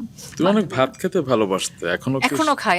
আমি আপনার শোতে আসার আগে দুপুরবেলা ভাত খেয়ে আসছি। কি দিয়ে খেয়েছো? ভাত, ইলিশ মাছ আর গরুর মাংস আর একটু ঘি আর কাঁচামরিচ আর লেবু। কিন্তু তোমাকে দেখে মানে রিসেন্ট টাইমসে তুমি কিন্তু অনেক ওয়েট লুজ করেছো, অ্যারাউন্ড আমি শুনেছি যে 15 কেজির কাছে গেছে। 13-14 এরকম। কিভাবে 13 মতো। আমাকে টিপস দাও না কিছু। আপনি তো ফিট আছেন। ও প্লিজ তুমি বলো, তুমি কিভাবে শুকিয়েছো? আমি মাঝখানে একটু ওভারওয়েট হয়ে যাই হঠাৎ করে। আমি মানে একটু খাওয়া দাওয়া, আর একবার যেটা হয় যে একবার খাওয়ার যদি একবার ইচ্ছা বেড়ে যায়, ওই অ্যাপেটাইট মানে একদমই কমে না, বাড়তে থাকে, মানে স্পাইক লেভেল হতে থাকে। এটা এত কষ্টকর। তো অনেক কষ্ট করে ভাই আগে ডিসাইড করেছি যে আমি খাবো, কিন্তু সেটাকে বার্নও করবো। মানে আমি জানি যে আমি খাবারটাকে একদম বন্ধ করে দিতে পারবো না, এটা আমার হেলথের জন্য, মানে আমার স্টোমাক খাবার পাচ্ছে, হঠাৎ করে আমার খাবার বন্ধ হয়ে গেল, এটা মানে নিতে পারবে না বডি। সো আমি যেটা করলাম, আমি তো ওয়ার্কআউট করা শুরু করলাম। যতটুকু খেতাম, ভাত খেতাম সকালে, বা সকালবেলা ভাত খাওয়া হতো না, আসলে খাওয়া হতো দুপুরবেলায়। সো চেষ্টা করতাম ওটাকে বার্ন করার, এই আর কি। যদি সকালবেলা ওয়ার্কআউট করতাম, হাঁটতাম, তো তখন প্ল্যান থাকতো যেহেতু দুপুরবেলা আমি ভাত খাবো, তো আপাতত আজকে এত হাঁটবো, তাহলে দুপুরে ভাতটা অ্যাটলিস্ট ব্যালেন্স হয়ে যাবে। এরকম করে করে করে এটা প্রায় 1 বছর 8-9 মাস থেকে 1 বছরের মতো যদি বলি, স্ট্রেংথ ট্রেনিং করেছি, মাসেল ট্রেনিং করেছি, তারপর হচ্ছে ওয়ার্কআউট করেছি। ওয়ার্কআউট বলতে কার্ডিও করেছি, স্ট্রেংথ অ্যান্ড মাসেল ট্রেনিং তো ছিলই, আর সাথে ডায়েটও করেছি। তো সবকিছু মিলিয়ে একা একা মানে অনেক অনেক কষ্ট করতে হয়েছে আসলে। তারপর এখন যে এই যে ভাত, ইলিশ মাছ, গরুর মাংস, এখন তো ওই যে মানে এখন সার্টেন একটা গোল না, আমি কাকা হাতে বলো ভাত খেয়েছি, ভাত আর পোলাও খেয়েছি। ভাতও খেয়েছো, পোলাও আগে খেলাম, তারপর ভাত খেয়েছি। মানে এখন আই কান্ট। তোমার মেটাবলিজম বোধহয় ভালো হয়ে গেছে। আমি জানি না, না না, এখন তো আমার কষ্ট করতে হয়। আমি কি ওই 1 মাস, এমন না যে আমি 1 বছর ওয়ার্কআউট করে এখন আর করছি না, 3-4 মাস আমার গ্যাপ গেছে। এটা সত্যি ঈদের পর থেকে আমার সিনেমা শুট করা থেকে রিলিজ করা, প্রমোশন, এরপর আর আসলে লম্বা গ্যাপ এখন আর যাওয়া হচ্ছে না। বাট চেষ্টা করছি এখন একটু মানে কম খাওয়ার, হয়তো বা একবেলা খাবার, কিন্তু হয় না। মানে এখন এটা বুঝে খেলেই হবে আসলে কোন বেলায় কতটুকু খাবো। তুমি বোধহয় রুফটপে একটা গার্ডেন করেছো, যেখানে আমি দেখেছি যে বেগুন, টমেটো, মরিচ, সেগুলো তুমি করছো। আমার আসলে খুব ভালো লাগে যে একটু নিজের বাগানের সবজি খাবো, নিজের বারান্দা থেকে একটু মরিচ বা একটু পুঁই ছিঁড়ে শাক খাও। ছিঁড়ে ও। ডালের মধ্যে দিব, বা এটা আমার খুবই, মানে আমার আম্মুকেও দেখতাম সবসময় বারান্দায় বা ছাদে এরকম ছোট ছোট বাগানের মতো করতো। আবার আমাদের জয়াপাও এটা করে। তো আমার এটা খুব ভালো লাগে। আমার কাছে মানে জয়াপা মাঝে মাঝে ছবি দেয় তার এরকম অনেক সবজি, অনেক ফ্রেশ অনেক কিছু, তখন দেখে আমার খুব ভালো লাগে। ওইটাও একটা এই ইন্সপিরেশন হিসেবে তোমরা কাজ করে। কয়েকদিন আগে রিসেন্টলি মানে যে জয়াপার বাড়িতে গিয়েছিলে না, এবং সেখানে তোমরা সবাই খুব মজা করেছো, হ্যাঁ, আমি ছবি খুব দেখেছি। মজা করেছি। তার বাড়িটা খুব সুন্দর, খুবই আর্টিস্টিক। আর তার বাড়িতে গিয়ে বোঝা গেছে যে উনি কতটুকু রুচিশীল একজন মানুষ। মানে কোনো ওভার কিছু নেই, একদম মিনিমাল, একদম বহু ডিজাইন করা, মানে খুবই খুবই সিম্পল। আর সে এবং না সে- এই এমন না যে সে তার মানে কখনো কোনো ছবিতেও দেখিনি তার বাড়ি, তো আমি গিয়ে জানতে পারি যে বাবা তার এত সুন্দর একটা বাড়ি আছে। এবং সেই জয়াপাড়া বলো কিংবা অপিয়াপাড়া বলো, তারা কিন্তু তোমার ভেতরে অনেক সম্ভাবনা দেখতে পায়। আমাকে যখন কথা হয় না, তারা বলা যে এই মেয়েটা অনেক দূর যাবে। এটা আসলে অনেক, তাদেরকে অনেক অনেক থ্যাংক ইউ। বা তাদের থেকে তো আসলে আমরা শিখি। অপি আপা, জয়া আপা, মিমি আপা আমার তো ভীষণ পছন্দের। শিলা আহমেদ ওই সময়ের আরও অনেকে আছেন যাদের অভিনয় দেখে আসলে আমরা অনেক কিছু শিখেছি। মানে এখনও তাদেরকে তো দেখতে পাই না, বাট এখনও তাদের ওই কাজগুলো মনে হয় যে নতুন, পুরনো লাগে না। তো তারা তো আসলে ইন্সপাইরেশন। তারা যখন এভাবে বলে, এটা তো মানে মানে এনার্জি বা আমার যেই ভিতরের সেলফ কনফিডেন্সকে আরও বেশি বুস্ট করে। সো জয়াপার বাড়িতে তোমার একটা ছবি দেখেছি, মানে খুব সুন্দর ছবি, এবং যেখানে আলোক আলোক বলবো না, হ্যাঁ আলোক, হ্যাঁ লাইটের কাজ করেছে আমাদের প্রিয় অভিনেতা আফরান নিশো। হ্যাঁ, তো এই ছবিটার একটা স্টোরি শুনি আমরা। তখন আমরা চলে আসবো সবাই, সারাদিন কিন্তু আমরা একসাথে ছিলাম, কিন্তু কেউ ছবি তুলিনি, কারণ আমরা সবাই এনজয় Enjoy করছিলাম। করছিলাম। হ্যাঁ, তার সুইমিং পুলে যাচ্ছি, জয়াপ আমাদের জন্য ভর্তা বানালো, ওটা খেলাম, আর অনেক অনেক রান্না বান্না ছিল। জয়াসনের হাতের ভর্তা খেয়ে আসছো তুমি, বাহ। She is the sweet heart. মানে এত বড় মাপের একজন মানুষ, মানে সে শুধু আমাদের দেশের তো আর না, মানে সে তো দুই বাংলা। ইন্ডিয়াতেও যেই পরিমাণে ভালো ভালো কাজ করছে, প্লাস মানে তাকে তো নতুন করে আর পরিচয় করে দেওয়ার মতো কিছু নেই। মানে she is the Joya Ahsan. সে যখন আমাদেরকে দাওয়াত করছে, সেটা ঠিক আছে, দাওয়াত করলো, কিন্তু যাওয়ার পরে যে আপ্যায়নটা, যেই পরিমাণের যে ফিল করানো, যে মানে you are welcome at my home, এটাই কিন্তু অনেক বড় একটা ব্যাপার। সো আমি তো প্রথমে গিয়ে, মানে আমি তো খুব এক্সাইটেড ছিলাম যে আমি এই ফার্স্ট টাইম জয়াপার সাথে একদম সামনাসামনি একদম এভাবে ইন্টারাক্ট করতে পারবো। এর আগে আমাদের একবার দুবার দেখা হয়েছে, একটা প্রোগ্রামে দেখা হচ্ছিল, সে আমাকে বলেছে, পাশে এসে বসেছে, আমি তাকে হাই বললাম, আমি আপনার কাজ খুব পছন্দ করি, অনেক আগে 2022-এ। তখন সে আমাকে বলে যে আপনি অভিনয় করে, আমি আপনার অভিনয় দেখেছি। এইটা আমার জন্য অনেক বড়। জয়াপা আমার অভিনয় দেখেছি, যে সে আমাকে মনে রেখেছে, হয়তো তার স্পেসিফিক্যালি আমার নাম বা আমার কোন কাজ মনে নেই, তো সে যে আমাকে যে বলা, এটাও কিন্তু এখন অনেকে বলে, বলে না। অনেকের মধ্যে নেই, কিংবা অনেকে মনে পড়লেও বলে না। ইচ্ছা করে ভালো করলেও বলে না, আমি ভালো করেছি, আমাকে অ্যাপ্রিসিয়েট করবে সেটা বলতেও মানে চায় না।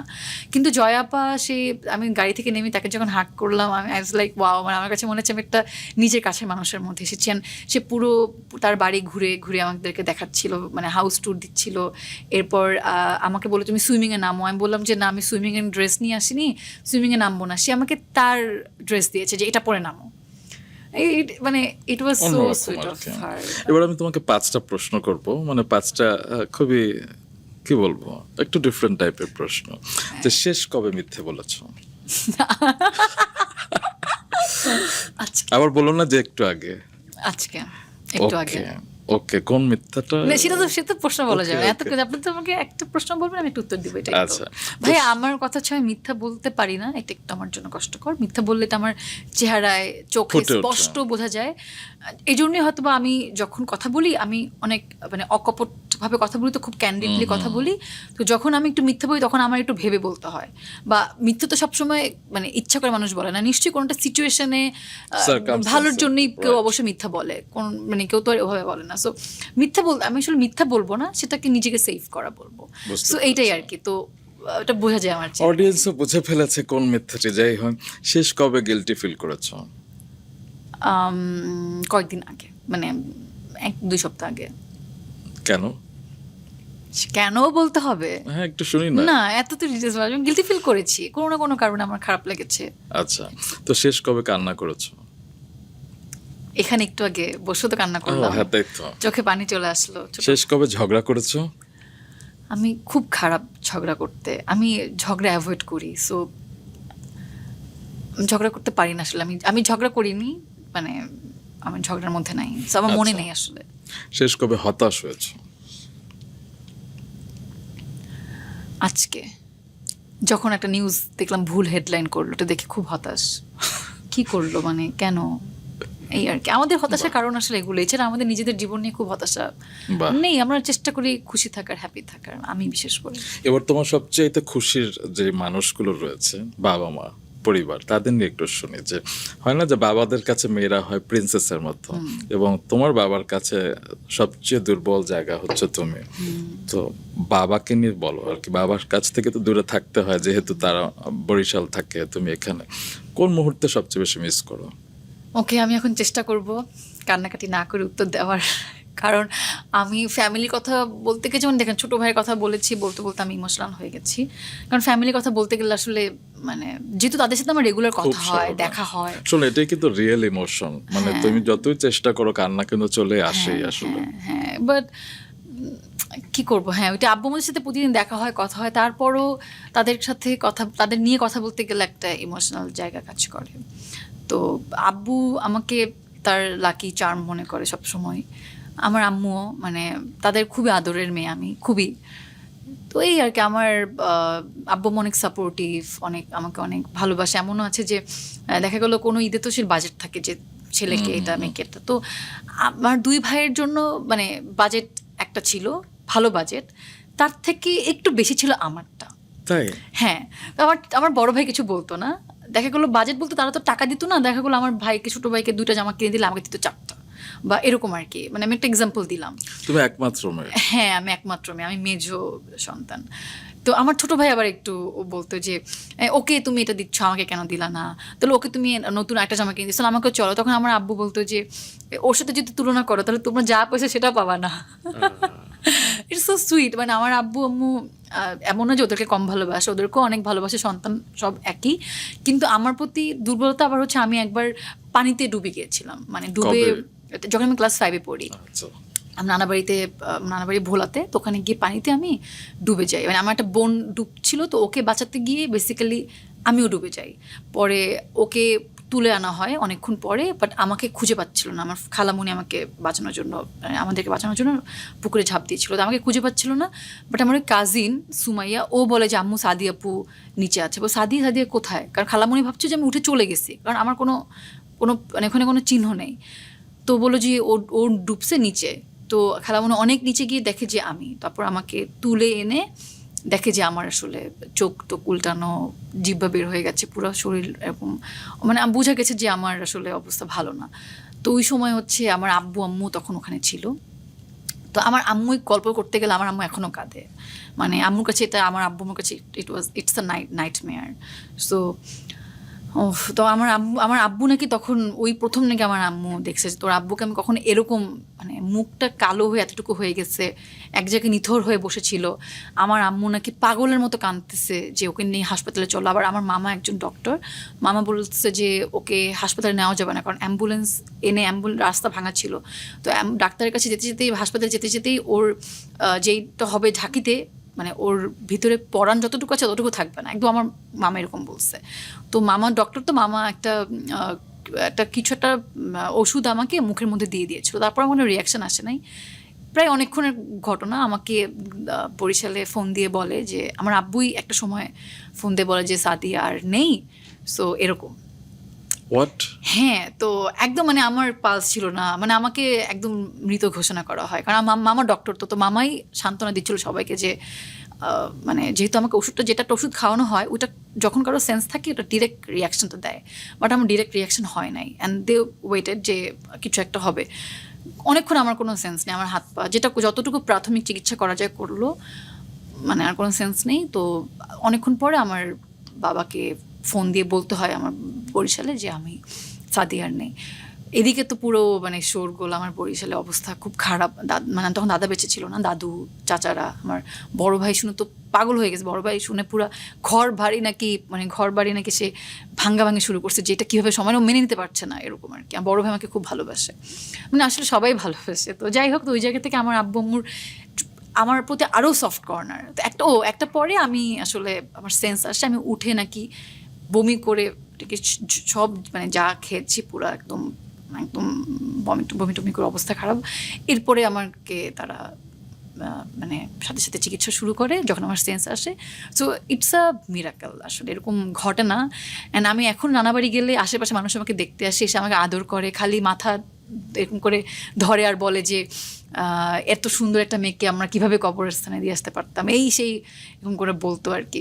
তো এখনও তারা বলে, এখনও তারা কাঁদে। আমার খালামণি যিনি আমাকে পানি থেকে উঠিয়েছে উনিও এখনও কাঁদে আমার কথা বলে। তাদের সবার কাছে একটা, এই জন্য সবাই আমাকে একটু স্পেশাল আলাদা করে একটু ভালোবাসে। আমার যেটা মনে হয় তুমি বমি করার আগে তোমার বাবা মা এমন কোন দোয়া করেছিল, আসলে বাবা মার দোয়া, আসলে বাবা মার আশীর্বাদের উপর তো আসলে বড় কিছু নেই। সেটা হয়তো প্রকৃতি হয়তো সেটার একটু স্ক্রিপ্টটা চেঞ্জ করে তোমাকে আবার ফিরিয়ে নিয়ে এসেছে। আমার আম্মু এখনো বলে যে তোমাকে একটা আল্লাহ দ্বিতীয় জীবন দিচ্ছে, এটা মানে ভালো কাজে লাগাও, ভালো কাজ করো। আর আব্বু তো সবসময়, আব্বুর প্রায়োরিটি লিস্টে আমি অলওয়েজ, আমিও চাই না, আব্বু তো যেহেতু বিজনেস করে বরিশালে, আমাদের স্থানীয় আমরা সবাই, তো ওই জায়গা থেকে আমিও চাই না আব্বু আর বিজনেস করুক। আমি তুমি সব বন্ধ করো, মানে করো, রিটায়ার করো সব কিছু থেকে। তো এই আমার আব্বু একটা প্র্যাকটিস তো হয়ে গেছে যে বাবা মার থেকে দূরে থাকার। তারপর যখন বিয়ে হবে তোমাকে পাত্রস্থ করা হবে নতুন পরিবারের কাছে, আমার মনে হয় আমার আব্বু আম্মু মনে হয় কেঁদে অস্থির হয়ে যাবে, হয়তো আমি শক্ত থাকবো, বিকজ আমি এখন ইমোশন হাইড করতে পারি। আমি আগে পারতাম না, আগে মানে খুব সহজেই মানে খুব কষ্ট হতো, খুব কেঁদে দিতাম, বলে ফেলতাম এরকম আর কি। এখন অনেক শক্ত, অনেক কঠিন অনেক সময়ে আমি নিজেকে শক্ত করে রাখি, কারণ আমার মনে হয় আমি যদি ইমোশনটা দেখাই দিই, আমার ছোট ভাই আছে বা আমার আম্মু আরও যদি মানে হয়ে যায়, মানে দুর্বল হয়ে যায়, তো ওই জায়গা থেকে আমি চেষ্টা করি যে নিজেকে করার। আমি তো অলরেডি প্ল্যান আমার আছে যে আমার আব্বু আম্মু যদি কান্নাকাটি করে আমি উল্টা সান্ত্বনা দিব যে না, কেঁদো না, যদি এটা জানি হবে না, সাদিয়া তুমি পারবা না, কখনই সম্ভব না, আমি জানি। কারণ আব্বু আম্মুকে ছেড়ে আর আমি তো ছেড়ে চলে আসবো না, আমি তো আবার আব্বু আম্মুর কাছে যাবো, থাকবো। কিন্তু এইটাই তখন আরো ভালো হবে যে আরো একটা নতুন আব্বু আম্মু পাবো, দুই ফ্যামিলি মিলে মজা করতে পারবো। এটাই তো আমার ড্রিম, যে আমি বিয়ের মানে আমার ড্রিম কি, আমার ড্রিম হচ্ছে আমার আব্বু আম্মু, আমার শ্বশুর শাশুড়ি, আমার হাজবেন্ড, আমার বাচ্চা কাচ্চা, আমার বড় ভাই, ছোট ভাই, আমার শ্বশুর বাড়ির ফ্যামিলি, মানে এক্সটেন্ডেড যে মানে ফ্যামিলি হবে, ইনলজ, সবাই মিলে আমরা মানে ননদ, তারপরে ভাসুর, দেবর যারা থাকবে আর কি, জানি না কারা, সবাই মিলে মজা করব। এটাই আমার এটাই আনন্দ। আমার মনে হয় বিয়ে না হলে এই মজাটা পাবো না, বিয়ে করে এই মজাটা আসলে। কয়টা বাচ্চা কাচ্চা হবে সাদিয়ার কি? ভাইয়া ডোন্ট আস্ক লাইক টিপিক্যাল মানে মানুষজনের মতো, মানে একদমই বাচ্চা কাচ্চা নিয়ে তো আমি এখন কিভাবে বুঝবো, সে আলাপে না যাই। তবে ছোটবেলার আলাপে থাকে যে মায়ের তোমাকে অনেক শাসন করতে হতো, কারণ তুমি খেতে চাইতে না, তুমি অনেক জেদ করতে, এবং আমি শুনেছি যে কাঠি দিয়ে ঢুকিয়ে নাকি খাবার। আমি আমার আম্মুকে অনেক জ্বালিয়েছি, মানে অনেক অনেক। আম্মু আমাকে এখনো বলে যে কলিজাটা ঝাঁঝরা করে ফেলছিস তুই, মানে যদিও সেটা এখন বলে মানে গল্পে মজার করে। তোমার কখনো বাবা মাকে খাইয়ে দেওয়া হয়েছে? আম্মুকে না, আব্বু কখনো আমার হাতে খায় নাই, মানে ভাত টাত খাইয়ে দেওয়া হয় নাই। বাট দেখা গেল আমি বাসায় একটা কোনো খাবার নিয়ে আসলাম, আম্মু বললো না তুমি খাও, আগে আমাকে খাওয়াবে। আমি না তুমি খাও, তখন আমি জোর করে আম্মুকে খাইয়ে দিচ্ছি। যেমন আম্মুকে কদিন আগে আম্মুর আমি একটা ডিনার ডেটে গিয়েছিলাম, আম্মু তখন স্টেকটা খাবে না, আম্মু স্টেক খাবে না। আমি বললাম আম্মু প্লিজ খাও, পরে আম্মু বললেন না, আম্মুর জন্য আলাদা স্যুপ অ্যান্ড আলাদা প্ল্যাটার অর্ডার করা হয়েছে। বাট আমি আম্মুকে কেটে স্টেক খাইয়ে দিচ্ছিলাম। তখন দেখি রেস্টুরেন্টে সবাই আমাকে তো চিনে যে আমি গিয়েছি, কিন্তু মানে এই যে আম্মুকে খাইয়ে দিচ্ছিলাম, তারা সবাই আমাকে তাকাচ্ছিল। তো এটাই আর কি, আম্মু এই একটা মোমেন্ট ছিল, আমি ছবিগুলো দেখেছি। তো আবার আব্বুকে মাঝে মাঝে জোর করে দেখা গেলো আইসক্রিম নিয়ে আসছে, কারণ আমার আব্বু বাচ্চাদের মতো চকলেট খেতে পছন্দ করে। মানে আমি দেশে বাড়ি থেকে আসলে আমি তাদের জন্য চকলেট নিয়ে আসতে হয় কিনে, আমার আব্বু আমার পছন্দ করে। বাচ্চা কাচ্চা তো আমার বাসায় নাই তেমন, সো এই আমার আব্বু আম্মু এখন আমার বাচ্চা কাচ্চা, তাদেরকে আমার চকলেট নিয়ে দিতে হয়। তো তারা চকলেট খায়। সো মাঝে মাঝে আব্বু আম্মু যখন বাসায় থাকে আমি বলি যে তোমরা কী খাবা, বলে কিছু খাবো না, চলে আসো এসে। তো আমি একটা আইসক্রিম নিয়ে যাই। তো আইসক্রিম নিয়ে গেলে আমি প্রথম কী করি যে খুলে আগে আমি নিজে আইসক্রিমটা আমার আব্বুকে আম্মুকে ফার্স্ট বাইটটা তাদেরকে আমি খাওয়াই, তারপরে বলি এবার তোমরা নিজেরা খাও। সো এইটাই আর কি, আমি চেষ্টা করি যতক্ষণ তাদের সাথে থাকি একটু এনজয় করতে। কদিন আগে আমি আমার আব্বু আম্মুকে নিয়ে লং ড্রাইভে গিয়েছিলাম, তারপর একটা জায়গায় লেকের পাশে বসে আমরা লাঞ্চ করেছি, তারপর আমরা লেকের পাশে ছবি তুলেছি, ঘুরেছি। আচ্ছা, তাদের এক্সপ্রেশন কি যে মেয়ে, এই ছোট্ট মেয়েটি যে এত জ্বালাতো, সে নিজের টাকা একটা গাড়ি কিনেছে এবং মা বাবাকে এভাবে লং ড্রাইভে ঘোরাচ্ছে, তারা কি বলে? আম, আমার আব্বু আম্মু তো মানে হ্যাপি, মানে আমার আব্বু আম্মু দেখা গেলো অনেক সময় অনেক আমার আত্মীয়দেরকে ফোনে কথা বলে বলে, বা অনেক সময় দেখায় যে দেখো সাদিয়ার বাসা বা সাদিয়ার এরকম, মানে তারা শেয়ার করে তাদের ভালো লাগাটা। কিন্তু আমি চেষ্টা করি, আমি বলি না আম্মু প্লিজ, মানে আমি চাই না যে তুমি আমাকে নিয়ে এত মানে আত্মীয়দের কাছে বলো, মানে এটার একটা আমি বিশ্বাস করি বদনজর, একটা আরেকটা হচ্ছে যে সবার সিচুয়েশন তো সমান থাকে না। দেখা গেলো ওই আত্মীয় বা ওই পার্টিকুলার মানুষটা হয়তো বা কোনো না কোনো কারণে হয়তো বা লাইফে ফ্রাস্ট্রেটেড, তুমি জানো না, বা তার খারাপ লাগা, তার কোনো না কোনোভাবে আফসোস হবে আমার বা তোমার একটা ভালো কথা শুনে, দরকার নেই একটা মানুষকে বলার। কিন্তু আমার আম্মু খুব প্রাউডলি বলে, মাঝে মাঝে আমার আব্বু আমাকে ফোন দিয়ে বলে এই তোর কোন নাটক জন্য কোন সময় আসবে আমাকে লিখে দে লিস্ট। সে আবার তার যে বন্ধুমহলকে দেয়, সে আবার হচ্ছে আমার বাসায় কেউ আসলে টিভিতে খুলে খুলে বসে দেখায়। আর আমার আব্বুর আরেকটা খুব মজার ঘটনা আছে, সেটা হচ্ছে আমি যখনই বাসায় ঢুকি দেখি আমার আব্বু নাটক দেখছে আমার, আমি বললাম তুমি কি বিরক্ত হও না? আর আমার বাসায় একটা হেল্পিং হ্যান্ড আছে, ও বলছে যে আপু মানে সারাক্ষণ আপনার নাটক দেখে, যদি ভুলক্রমে যদি অন্য কোনো নাটক চলে আসে আমার আব্বু বলে যে সাদিয়া নাটক এনে দাও। এই তো আমার যখন এবার উৎসবের সিনেমা রিলিজ হলো, প্রথম কয়েকদিন তো টিকিটই পাইনি, 7 তারিখে রিলিজ হলো, তো আমি ভাবছিলাম যে 9 তারিখেরটাই দেখাবো, তো পারিনি, টিকিট পাইনি। পরে আমি প্রথমে আমার আম্মুকে জিজ্ঞেস করেছি আম্মু তুমি কি যাবা সিনেমা দেখতে? তো আমার আম্মু শুরুতে বলেছে না আমার শরীর একটু খারাপ, যাবো না। আমি বলছি ঠিক আছে তাহলে আব্বু তুমি যাবা? হ্যাঁ আমি যাবো। আর আব্বু আমাকে বলে, মানে বুঝছেন, বুঝেন নাই, তোমার আম্মুকে রাজি করাও। মানে আম্মুকে বলছে, আম্মু তুমি চলো, আম্মু বলে না আমার শরীরটা খারাপ লাগছে, যাবো না। তো আমার আব্বু বারবার আমাকে সারা দিয়ে বলছে মানে তুমি রাজি করো আম্মুকে নিয়ে চলে, এরকম। আমি তো বুঝি, আমার তো খুব ভালো লেগেছে এই মোমেন্টটা। আমি আই আই আই উইশ যেটা আমি একটা ফ্রেম করে রেখে দিতে পারতাম ভিডিও করে, যে আমার আব্বু আমাকে ইশারা দিয়ে বলতেছে যে তোমার আম্মুকে রাজি করাও বা তোমার আম্মুকে নিয়ে চলো। আম্মু শরীরটা খারাপ ছিল ওই দিন, বাট স্টিল আমার আব্বু আম্মু পরে 11 তারিখে আমি টিকিট কাটি, পরে আমার আব্বু আম্মু যায়।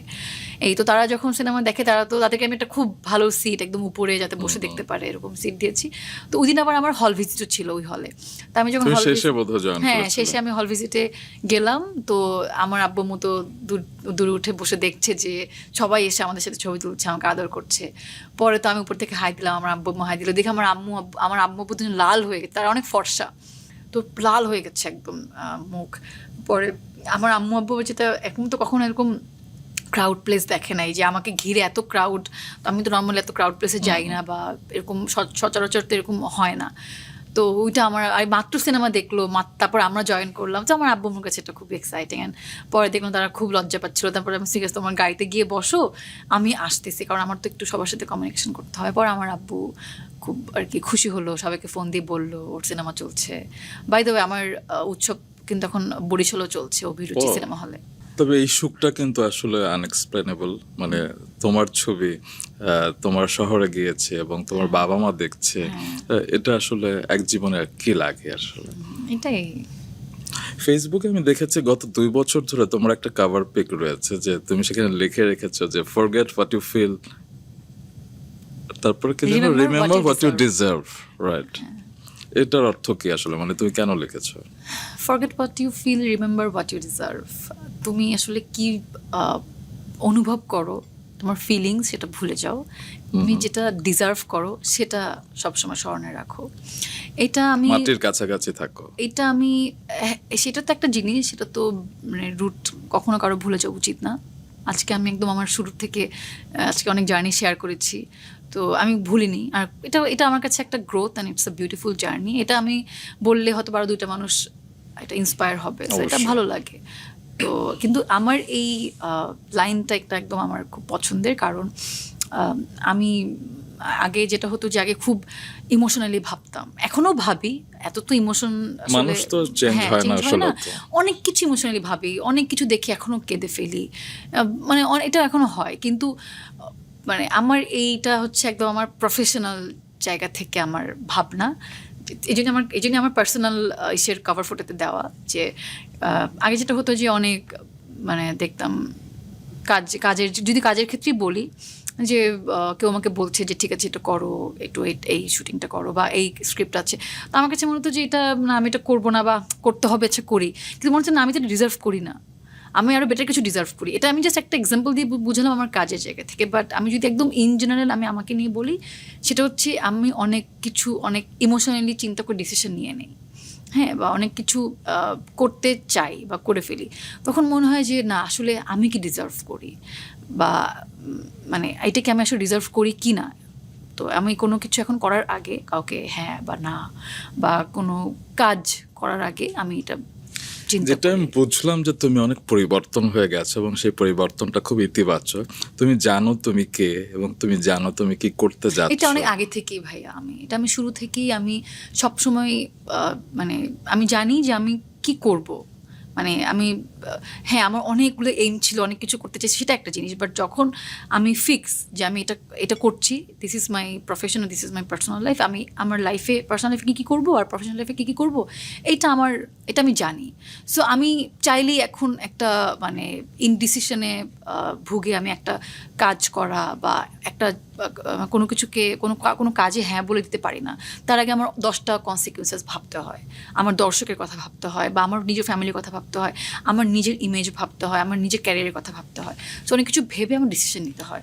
সো ওইটাই আমি আসলে কোনটা ডিজার্ভ করি। এখন আমার কাছে কিন্তু ধরেন যদি কাজের জায়গা থেকে বলি, আমার কাছে অনেক কাজ আসে, অনেক কাজের অফার আসে, আমি চাইলেই অনেক কাজ করতে পারি, কারণ এটা আমাকে মানে ভালো একটা অ্যামাউন্ট দিচ্ছে, আমাকে ভালো একটা ফিনান্সিয়াল হেল্প করছে। সো আমি কেন এই কাজগুলো করব না, কেন করব না, সেটার রিজনই হচ্ছে এটাকে আমি ডিজার্ভ করি, বা এই কাজটাকে আসলে আমাকে ডিজার্ভ করে, তখন আমি ডিসিশন নিই। তো একজন সাদিয়া আয়মান একদিনে আসলে এভাবে হতে পারে না, একটু একটু স্যাক্রিফাইস, একটু একটু করে নিজের প্রতি আত্মবিশ্বাস এবং নিজের কতটুকু এরিয়াতে যাওয়া উচিত সব কিছু আসলে ভেবেই একজন সাদিয়া আয়মান হতে পারে। অনেক ভালো লাগলো সাদিয়া, আসলে এমনি তো অফ ক্যামেরা আমরা অনেক কথা বলি, অনেক কিছু জানা হয়, কিন্তু অন ক্যামেরা তোমার সাথে কথা বলতে গিয়ে আমি অন্য এক সাদিয়াকে আবিষ্কার করলাম এবং আমার খুব খুব ভালো লাগলো। তোমার কেমন লাগলো? থ্যাংক ইউ সো মাচ ভাইয়া, আমারও খুব ভালো লেগেছে। আসলে এতক্ষণ ধরে গল্প তো কারোর সাথে করা হয় না, আর এরকম সুযোগও হয় না আসলে একদম মানে জার্নি একদম শুরু থেকে বলা, বা ফ্যামিলিকে নিয়ে গল্প করা, কাজ নিয়ে গল্প করা, সব কিছু নিয়ে গল্প করলাম। সো এইটাও একটা মানে ভালো লাগা যে হ্যাঁ, মানে এটা যখন এই পডকাস্ট বা এটা তো থেকে যাবে আর্কাইভে, যখন এটা দেখবো পরবর্তীতে ভালো লাগবে।